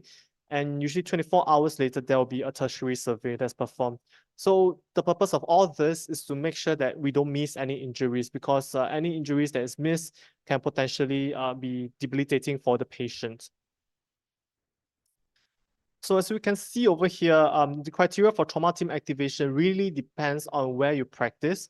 But broadly speaking, it can be divided into three broad categories, which is the mechanism of injury. For instance, a fall from height more than 6 meters, when you're flung from a motorcycle that's traveling at high speed, maybe 60 kilometers per hour or more, a prolonged extrication time.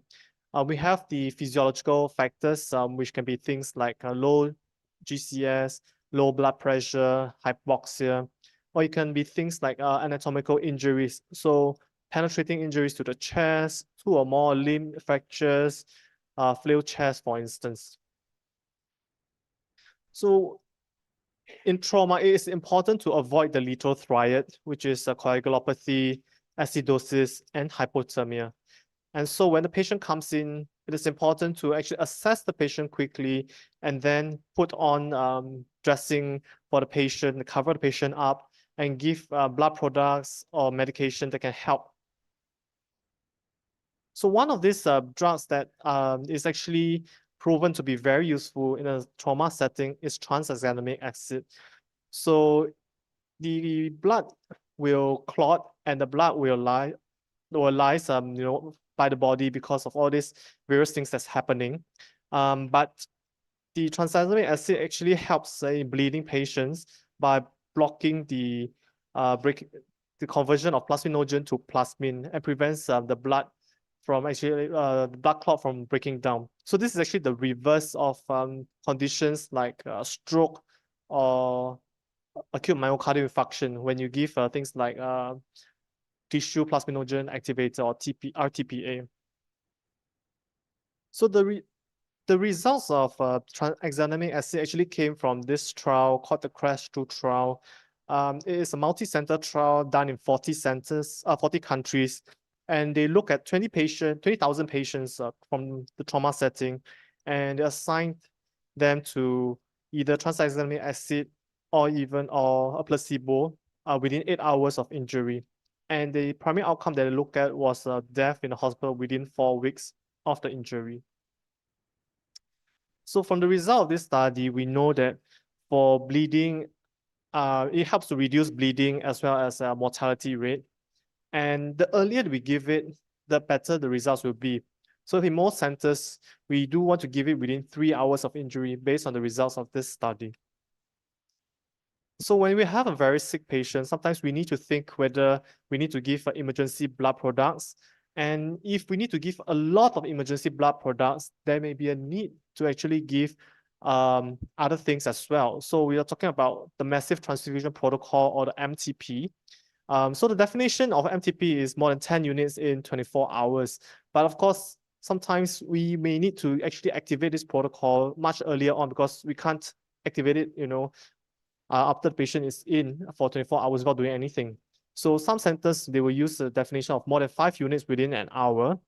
And this is usually in the ratio of 1:1:1 for blood products, platelets, as well as fresh frozen plasma. And there are various scores that can be used, but the one that is more commonly used is called the ABC score, which is assessment of blood consumption of products. So less than 2, we will suggest the unlikely need for MTP. So we take it as a 2 or more. So if the patient has a low blood pressure or is tachycardic with a heart rate of more than 120, then it may be appropriate to activate the massive transfusion protocol. FAST is a focused assessment using sonography for trauma. So we are looking at free fluid in the abdomen after trauma. And of course, if the patient has a penetrating torso injury, is also a higher risk of bleeding, and blood products will usually be necessary. So this is actually one part of the damage control resuscitation that is done in the hospital. So the other principles of damage control resuscitation will be things like a permissive hypotension.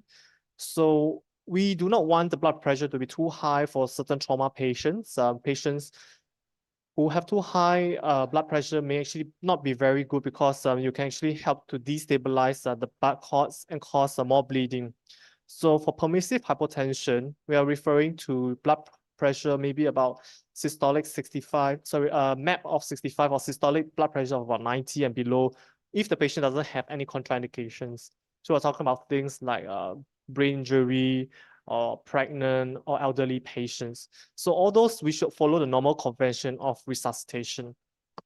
So once we have done all this for the patient, at the end of the day, the patient needs to go somewhere. So they either go to the operating theater for damage control surgery, or they may end up in the ICU if they do not need any surgical intervention. So the kind of surgery that they undergo is actually an abbreviated surgery, which is actually just to restore the physiology, but not to restore the anatomy. So what this means is that they will actually maybe undergo packing of the abdomen. The abdomen may not be closed. It may be left open, and the relook laparotomy may be done 24 hours later when the patient is more stable. So this is actually help to prevent the patient from deteriorating in the ICU and OT, and allow the patient some time to recover before definitive surgery is done, or even a transfer to a higher care center. So that's all I have for this topic. Happy to take any questions for this discussion session later. Thank you.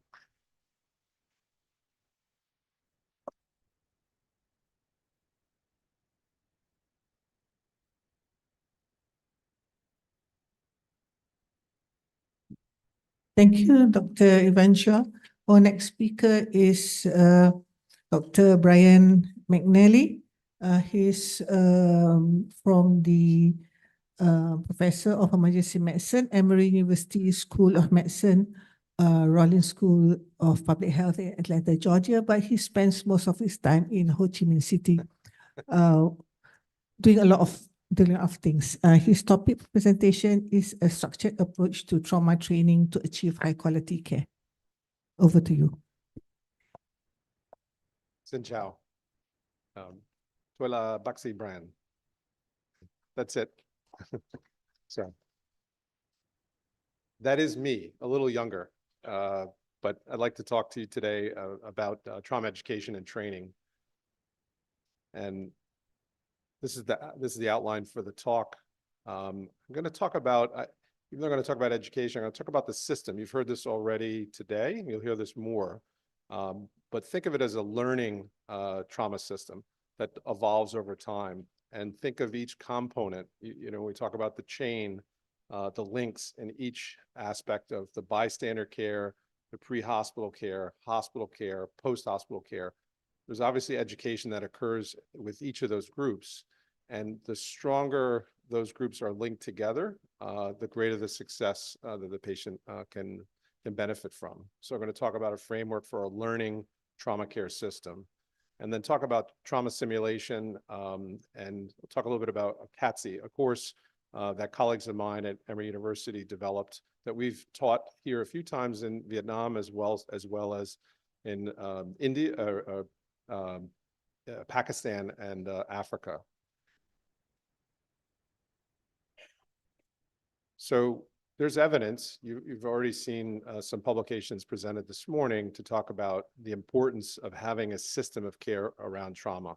You heard about the golden hour, and that term is, been around for a long time. This idea that once somebody has a significant traumatic injury, the clock starts ticking, and the care that's offered is very important, but the logistics or the pre-planning, New York City. And the saying we learned when I was training was, this patient doesn't need more time on the scene. They need to be in the operating room. So avoiding delay, moving that patient towards care. Definitive care, we would say, would be cold steel and warm lights. I think you may have heard this term, operating room, right? You're in that environment. So getting the patient where they need to go, but the system has to train together and has to work together to be effective. But this article really suggests that where the development of a trauma system clearly has benefit, where that system in its stage of development from a primitive system to an advanced system will often, the patients will have greater benefit or decreased mortality as that system evolves and becomes more mature. So I think it's really important to understand that the beginnings, you don't have to have a helicopter service like you saw earlier to start out with. You need coordination, you need training, and you need basics. And we'll talk about this, that different, the resources that are available are what you're going to need to use. Chow Ray Hospital, as you heard this morning, very advanced care. That is not what you're going to find right in rural parts of Vietnam. So the idea of how can you train in those environments where you have less resources? And WHO has put out documents about this. But again, think of the system of care as these links. And it really is focusing on the bystander care, pre-hospital or ambulance, hospital, post-hospital. But it's also focusing on preventing that injury from occurring, right? Injury prevention, as well as data collection. Again, themes you've already heard about today. So you have to think of the whole system as a learning and evolving system over time. I'll just say this real quickly, the importance of injury prevention. I spent 1 year in Hanoi, and I've told some folks this story in the room that may know this already, but one night I came home from the airport late, and I was getting out of the Grab, and there was a crowd of people, and I knew something was wrong. And then I found out 2 young men had driven their motorbike into a tree at a very high speed, no helmet, at night, coming around Wonkiem Lake, and hit a tree head on. So I called my colleague who was in charge of the ambulance service and he said, "Are you okay?" Because it was 1:30 in the morning. And I said, "I'm fine, but can you send 2 ambulances here?" Both of them died, one at the scene, one later. Preventable. No helmets, high speed at night, and potentially with drugs on board. I know that things have changed here in a short amount of time in terms of the law has changed around alcohol use. That's a good example of effective policy to prevent injury. There was nothing you could do for these 2 young men. The event was over in a sense. You can't salvage somebody that has significant injury, but you can prevent future events. And again, the idea that you're focusing on injury prevention, a very important component. You heard earlier about Stop the Bleed, bystander education. Pakistan Lifesavers Program, another good example of teaching the public 2 things: compression-only CPR, persons in cardiac arrest, and hemorrhage control, direct pressure, elevation, tourniquet control. These are programs that develop differently, but the concept in Pakistan is trying to train 10 million people in 10 years. Very ambitious, but the idea of a low-resourced environment that's actually providing this level of care. The program in the US, believe it or not, is a national program. Unfortunately, it was originated because there was too many shootings in the US. People were dying from extremity wounds. So the idea of putting that together. When you look at pre-hospital care and focus on education, basic trauma life support course that's been around for a number of years is a great educational curriculum to use, but it's also understanding and practicing triage in the field as that patient comes in, minimizing time on the scene, getting that patient to the right hospital, and making sure you can advance notify the hospital so they can prepare, ideally, a trauma team. Early notification, and then handing that patient off. This is a report that came out of the Institute of Medicine or National Academy of Science in the US, talking about trauma system development. I don't know if the video will play in just a bit to give you an example, but it really talks about the need or the importance of pre-hospital care being seamless, meaning the care in the field is integrated and coordinated with the hospital, that the hospital knows in advance so they can set up. I worked this past week in the US in a trauma center on Sunday, and we would get a notification. We have a level 1 trauma coming in 10 minutes. 22-year-old male, gunshot wound to the chest and extremity, has a tourniquet on, here's his blood pressure, here's his vital signs. Our estimated time arrival is 8 minutes. That tells us a lot of information. We already know which room he's going to go into. We're going to assemble the team. We're going to get airway. This only occurs with training and with practice. So the idea of having a coordinated, seamless handoff between pre-hospital and hospital, very important. This is the hospital I was actually working at on Sunday where this patient came in. Again, this is developed over many decades, the concept of a trauma system, a trauma team, trauma education, quality improvement around that process, and obviously having data to show that you're performing. Post-care is obviously important, rehab care, very important. You heard from Dr. Kim this morning, PATOS is a great example, a great tool. You guys are doing, collecting more data here than anywhere else in the country and in some major neighboring countries as well.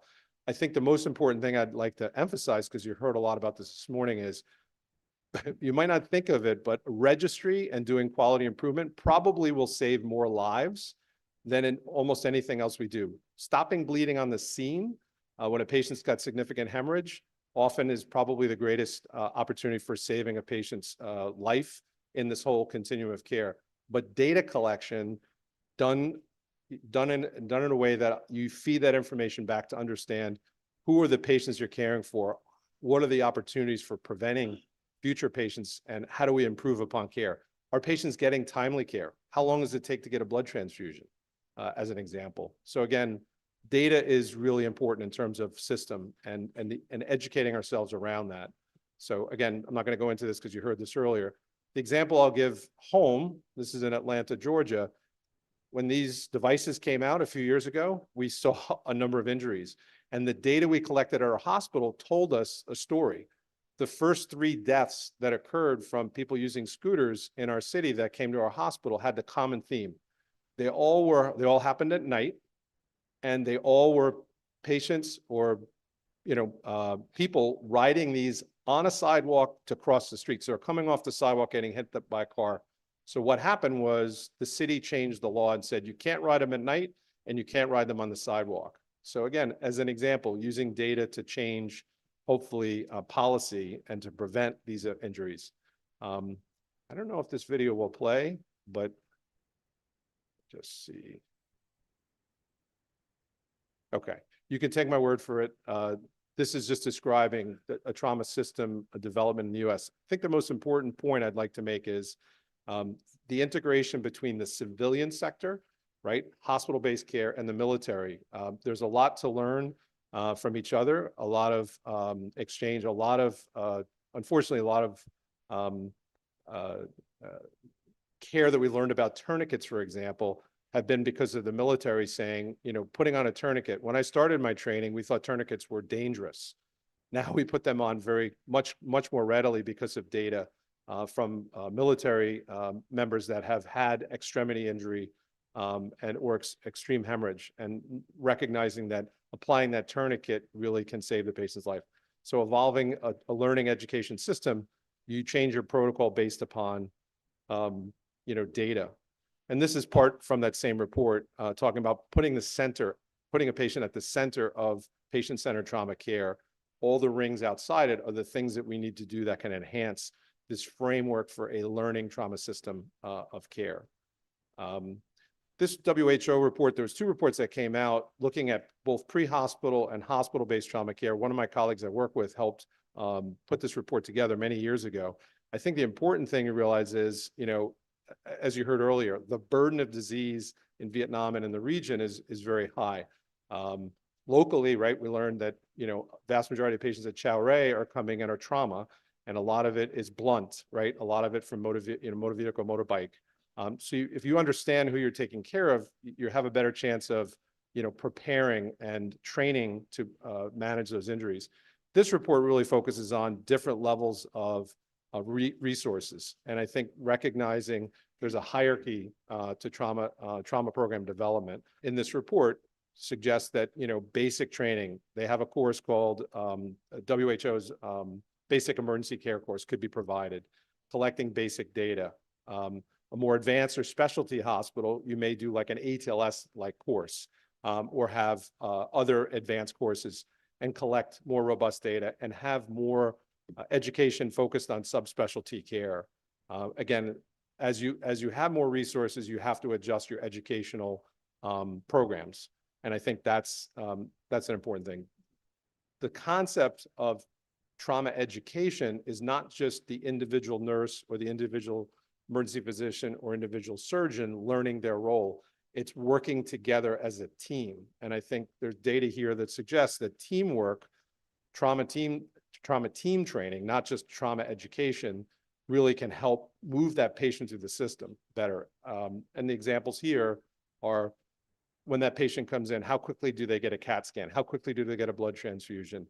These are process measures, harder to show clinical benefit, but the concept is if we know these things matter and time is sensitive, you can implement this at your institution and you can track these process measures to show that you're likely providing better care, but it has to be a team approach. And the idea of using high fidelity simulation, this has been studied as well. And the systematic review suggesting that there's benefit to not just training as a team, but also using simulation as part of your education, using mannequin and scenarios as an example, or even getting into the emergency department and simulating a patient going through, doing a mass casualty drill, of course. Those are the things that we know can make a difference. So again, a lot more data here to suggest that simulation should be part of the trauma education or trauma team process. So I'm going to end with, this is the course that I mentioned earlier, or the CATSI, Collaborative Advanced Trauma Care course. Emory University, where I come from, my colleague Anna Yafi helped develop this with colleagues in Indus Health in Pakistan. So we've had this course a few times we've done here, a train the trainer course, but this has been actually implemented multiple times throughout India and used more recently in Africa. ATLS is the standard course that we use in the US. ATLS doesn't exist in a sustainable form in Vietnam. It's too expensive. There's a lot of things that need to be in place. Our colleagues in Thailand know this, and I've learned from them about how did they implement ATLS at a country level. I'll just say this, it requires a lot of time, effort, and typically Ministry of Health involvement. This is a course that is really focused on basic education and trauma team. Nurses and physicians training together and simulating and doing drills in the emergency department. This is pictures from 2 of the original courses, one at Bak Mai, colleagues there, and then one of the original courses in Indus in Karachi, Pakistan. It really focuses on, again, collaboration, a multidisciplinary approach, right? Emergency physicians, emergency nurses, surgery, as well as anesthesia.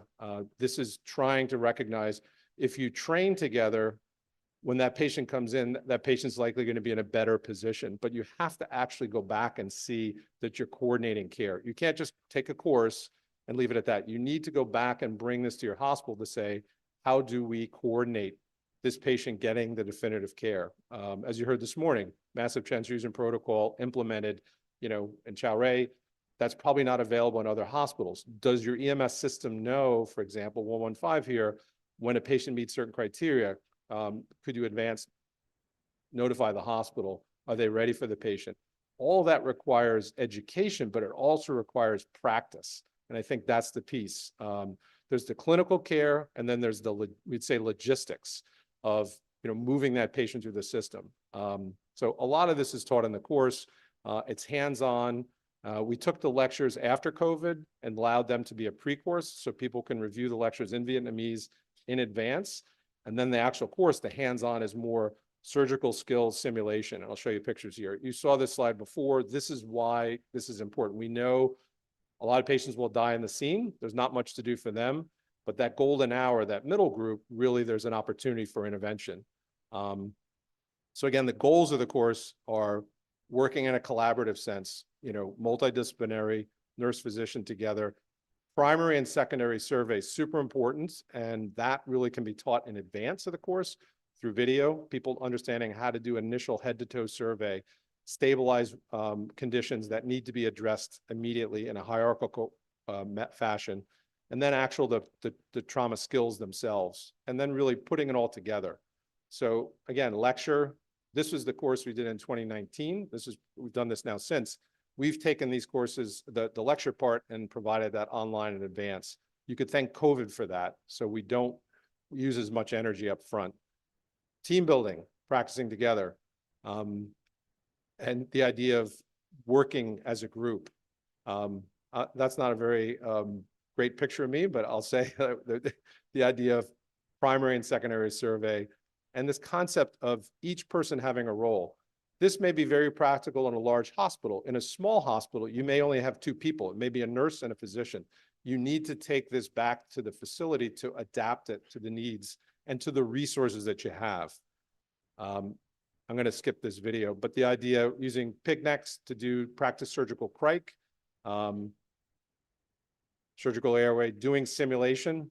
This is actually a Bach Mai, and really making sure that you've got the team. It's not physicians learning over here and nurses learning over here. It's working together and understanding that you need to practice as a team if you want to perform. We did before-after analysis. We showed physician knowledge went up a little bit. Nurse knowledge went up a lot, which is great. We've seen this in several courses. So there's the opportunity of increasing your knowledge, but also showing that there's greater effort from a team approach and efficiency, minimizing delays.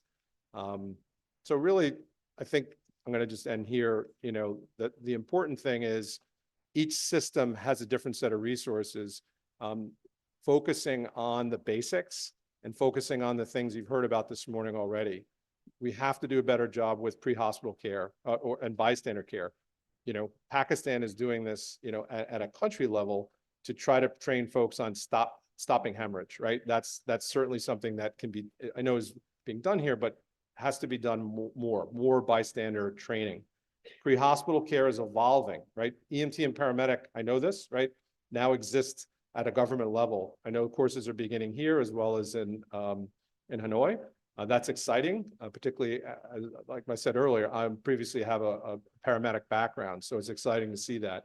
This will take time, but each of these components, when they're put together, will improve care. And if you don't believe this, just look at your neighbors that have done this. Again, I think Thailand is a good example. Very similar type of trauma, a lot of blunt trauma, and it took decades for the system to really evolve.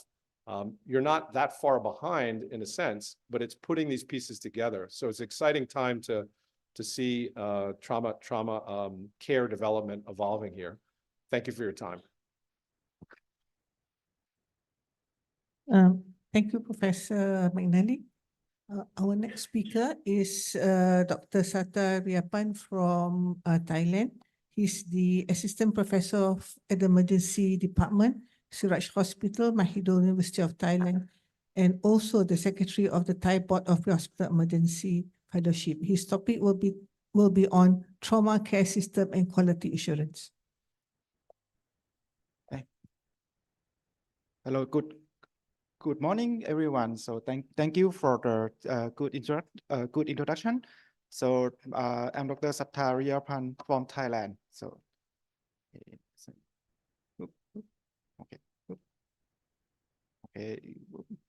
So today I would like to talk about the trauma care system I would like to emphasize quality assurance in trauma care system, talking about the current evidence of the performance indicator in trauma system and challenge, and the next what is the next opportunity for the performance indicator for trauma care.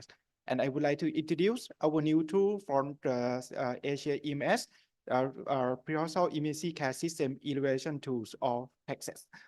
And some examples from Thailand about the trauma measurement in our country. So I'm glad I'm using the same picture with the Dr. Sabaria in the morning. So I know that Prof. Brian gonna go through about the prevention, pre-hospital and post-hospital. So that's why I just use as one slide talking about the trauma care system and don't want to go to after they discharge from the hospital. Right now we need the good intermediate care, post-hospital team rehabilitation to make them come back to have a quality of life again. So, and how we measure it, we're going to go to in this lecture. And the reason I got the sorry about the slide, and the reason I got this session, we have the protocol, education, and quality measurement, because this is how we develop the system, how this is the concept of the medical direction. How you lead the quality, you need to have protocol. How you implement the protocol, you need to have education that Prof. Brian just said earlier. And after that, how you know that protocol is work or not, you need to measure. So that's why this is come to my lecture about the measure the quality. Actually, talking about the quality management, they have the two words, the quality assurance and quality improvement. So my lecture, I'm gonna emphasize the quality assurance. The quality assurance mean you see the picture. We try to detect the below standard quality and move it to the current standard that we have right now. So to prevent it not have the below standard again. But the quality improvements, we try to move everything to the new standard, the better standard. So this is how we try to differentiate the two words, quality assurance and quality improvement. But this lecture, I'm gonna emphasize that's only the quality assurance first.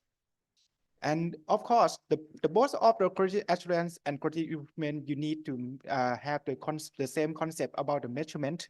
You need to have the indicator measurement and have the next plan and improve it, or the prevent it to go to the below standard. And so that's why, and what is you're gonna measure? A lot of things that you need to know. Sometimes you can measure the quality, sometimes it's just efficacy, maybe just a time process to make it quicker, the speed that the Dr. Brian just said, you have the coordination, you make something more faster, and this is all of this is called the value of care. Better quality, or maybe you just read the same quality, but you can reduce the cost. That is something that make the value is much more better as well. So talking about the quality indicator in trauma, actually, as I reviewed this review, they have they found that more than 1,000 indicator currently used right now in around the world, and not surprisingly, most of them in the in-hospital indicator. And for the in-hospital indicator, so for talking about the performance indicator, I'm just going to go a little bit basics. We gonna divide to structure indicator, which means you have the protocol, you have the enough human resource, you have enough equipment, or the process. How process indicator that like a response time, the time to CT, and how you perform with the patients. And outcome indicator is the result of the treatment, the death, or the quality of life. If we're gonna go to a little bit.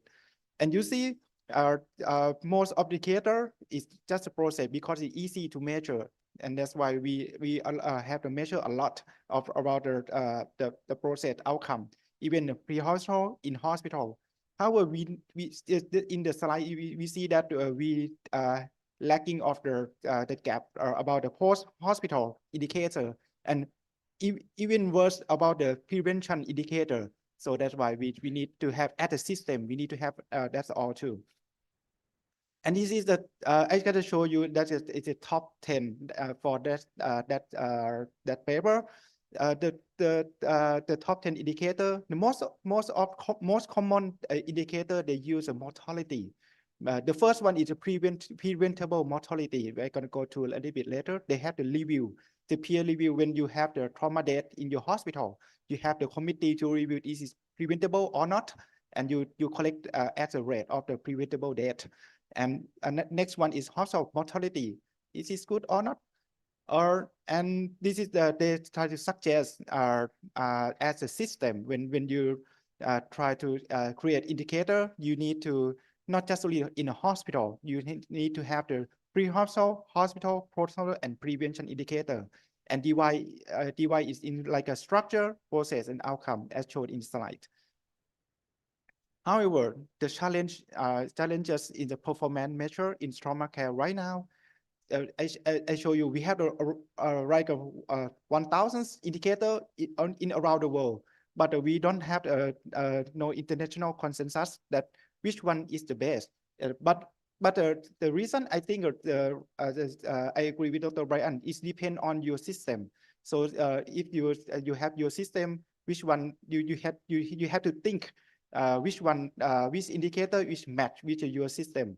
So that's why it's quite difficult to create the international consensus for these topics.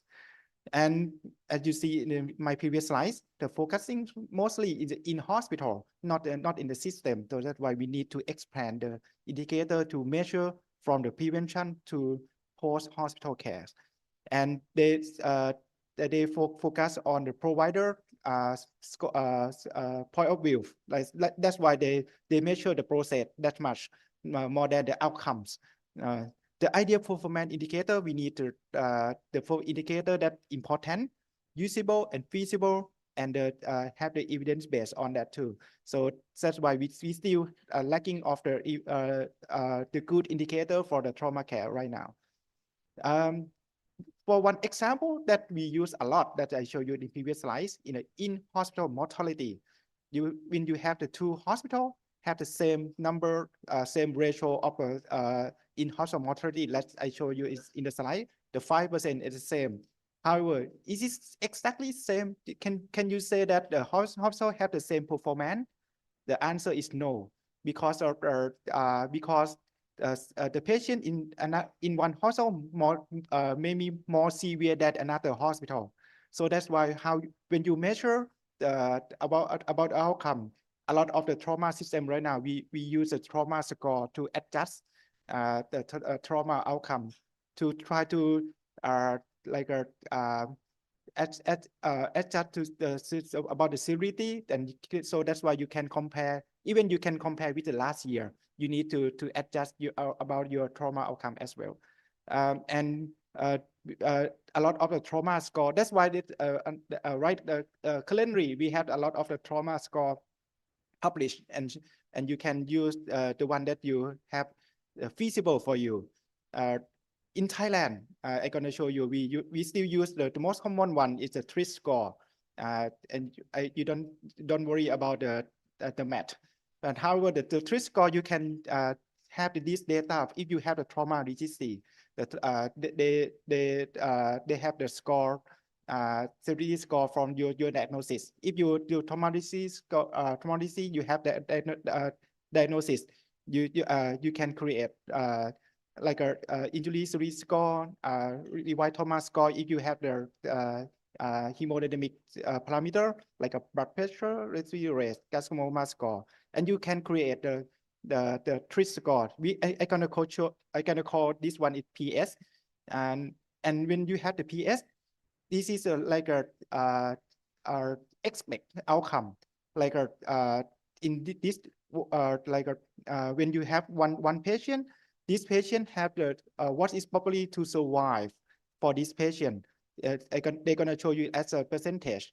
Like if so when I got shot and go to hospital, and how what is probability of survival of me when I go to your hospital. The PS gonna show you about something like that, and you can compare. I'm gonna show you later how we use in Thailand as a performance indicator as a for trauma system later. And however, the PS score, it is just for it's just an individual score, individual patient, but you can calculate. We call another one we call W score or W score, and W score that they're gonna the score this score they're gonna describe that they're gonna calculate the number of unexpected outcome per 100 patient, make you more aspect as a system, but they still did focus on the outcome in hospital. For the trend of the trauma performance measurement right now, it's not just a mortality, because the same mortality is not the same performance, and even you adjust the score, it's not the same as well, because right now we move a lot of trauma system move from the just looking at the just mortality to looking more the functional outcome, more the quality of life. That's Dr. Prof. Sabarius show us about a daily and a lot of quality of life measurement right now about they measure the trauma outcome as well, and move from the short-term outcome to the long-term outcome. They just not just measure the just in hospital mortality. They follow them like a 1 year mortality to see the long-term outcome as well. And this is another example. So however, the published paper right now, the most of the indicator is in the developed country, most of them in the US. And for the developing countries, they publish about the indicator, just a small number right now. That's why it actually is a gap a lot in the developing countries, that they need the measure, the indicator to measure how they perform, and they're going to improve it. So that's why Prof. Marcus and his colleagues he has a group to create the tool called the PECSES, Pre-Hospital Emergency Care System Evaluation Toolkit. And actually they have the workshop. They use the feed method. They gather the expert from the from the Southeast Asia, actually include your colleagues from Vietnam as well, to go to the Singapore, have to vote about which one is important for the developing country to measure. Most of them is a structure measurement. I'm going to show you a little bit. This is they start with the online voting first, and come to Singapore to discuss which one is important for each system. So for summarize, right now we have the core element, 12 element that show you you need. If you start with the basic system, this one you should have first before you go to before you're gonna go further. You don't have to talk about the helicopter if you don't have something like this in 12 elements. So this is like a basic system that we vote that is very core element for the developing system. For some example from my country in Thailand. In Thailand, we still try to develop the performance trauma system. Trauma system is one thing of the emergency care system. So Ministry of Public Health involved on this to create the performance indicator for the emergency care system. They start most of them is structure indicator, and they go around the country from the user concept of hospital accredited HA, the hospital accredit, to identify the gap from each system, and they summarize And so right now we can know which region are lacking of the emergency care system, and we can promote it more, something like that. And this is the previous one is from Ministry of Public Health. We also have the National Institute of Emergency Medicine called or NIEM to work mostly on the pre-hospital care. This organization created the performance indicator just last year called the Provincial Emergency Medical Service Performance Scoring Index, or abbreviation is PEPSI. They try to develop from the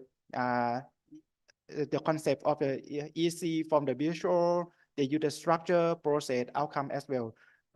But they just start measurement just last year as the first year that we use, and they try to follow it as a trend later, and then you can compare province by province.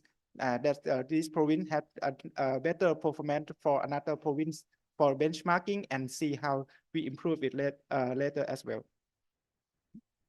And another example for specifically for the trauma system, we have the good model for the trauma system in Thailand. If you're going to go to Thailand talking about trauma system, don't go Bangkok, my city Bangkok. So go to Khon Kaen.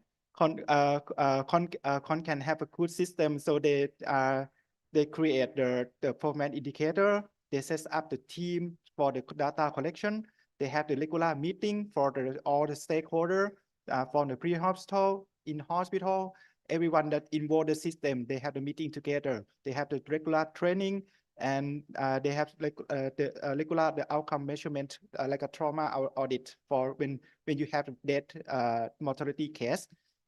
And after they implement the concept, look like this, so that they can show that the mortality rate of them decreased year by year.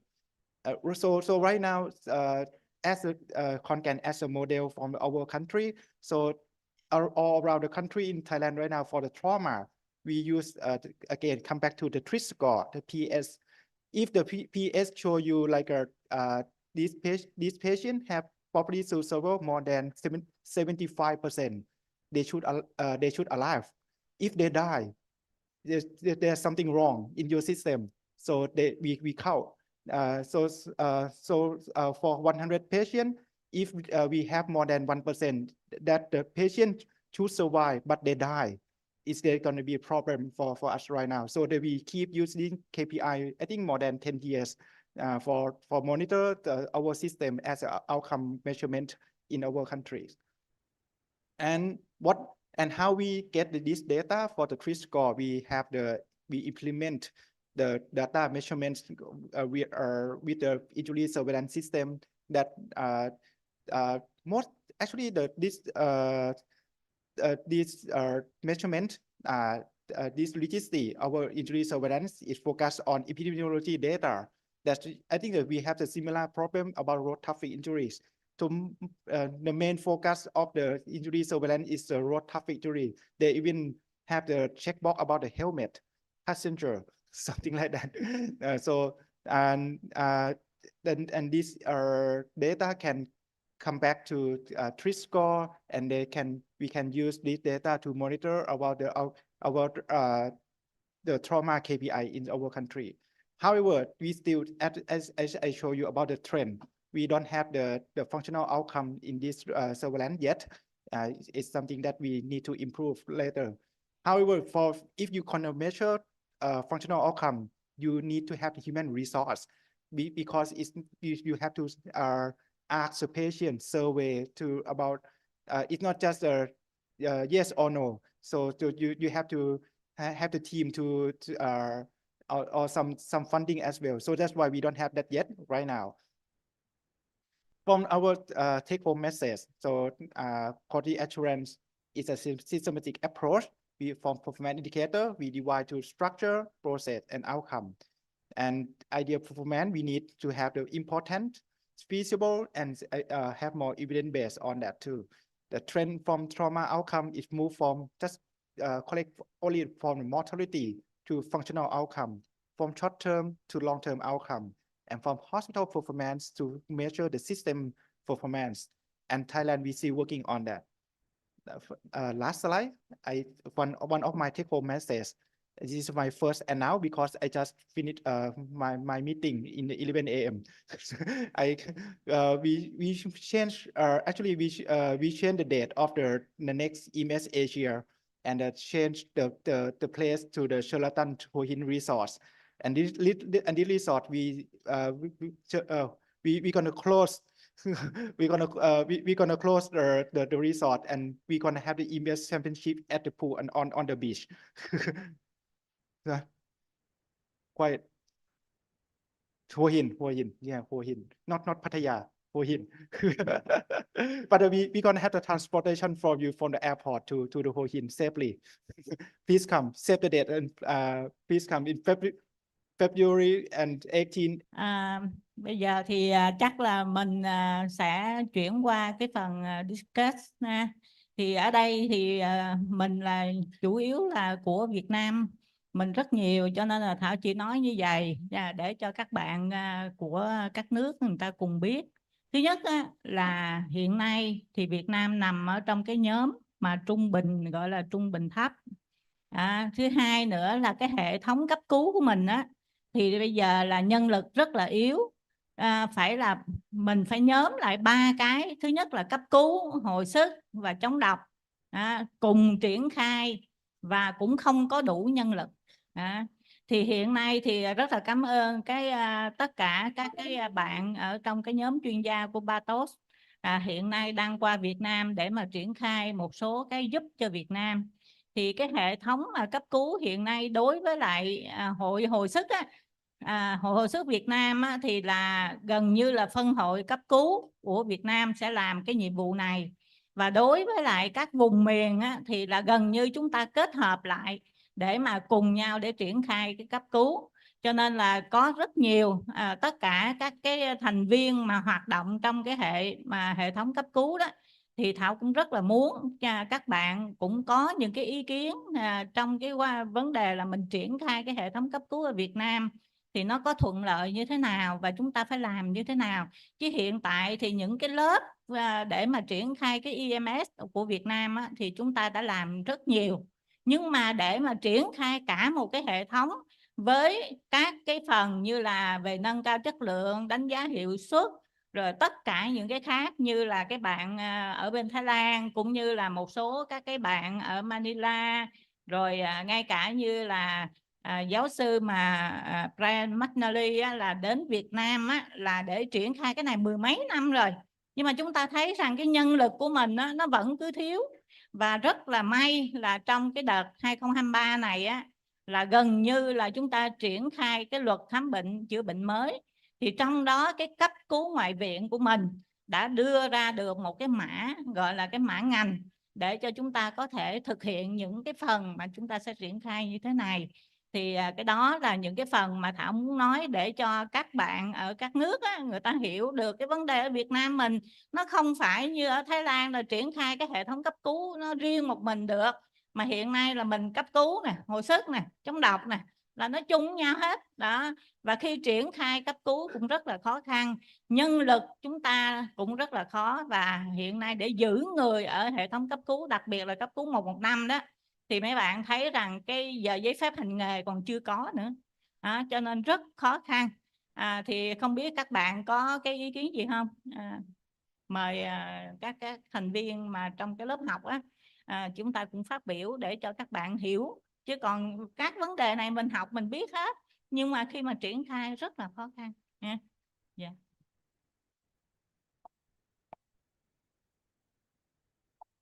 Thank you, Dr. Tu. Is there any questions you want to ask any of the speakers?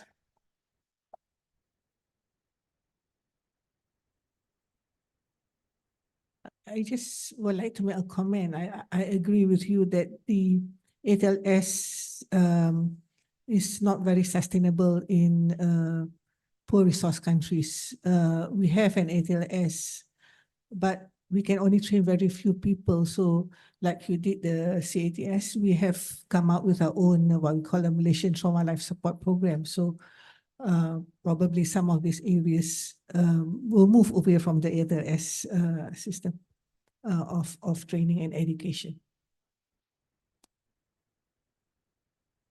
Okay. So if we do not have any more questions, I'd like to thank all the three speakers, Dr. Ivan Chua, Dr. Brian McNally, and Dr. Satari for an excellent presentation this morning. Thank you very much.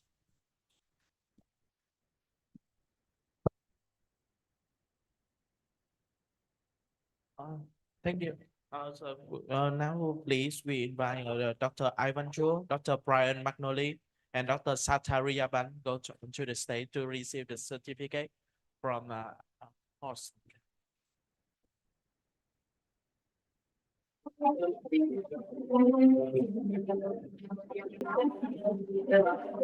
Các anh chị đại biểu từ các nơi đó ở Việt Nam đó thì xin vui lòng nán lại hội trường trước khi mình ra mình nhận cái suất ăn trưa. Có một số vấn đề xin ý kiến của các anh chị chút.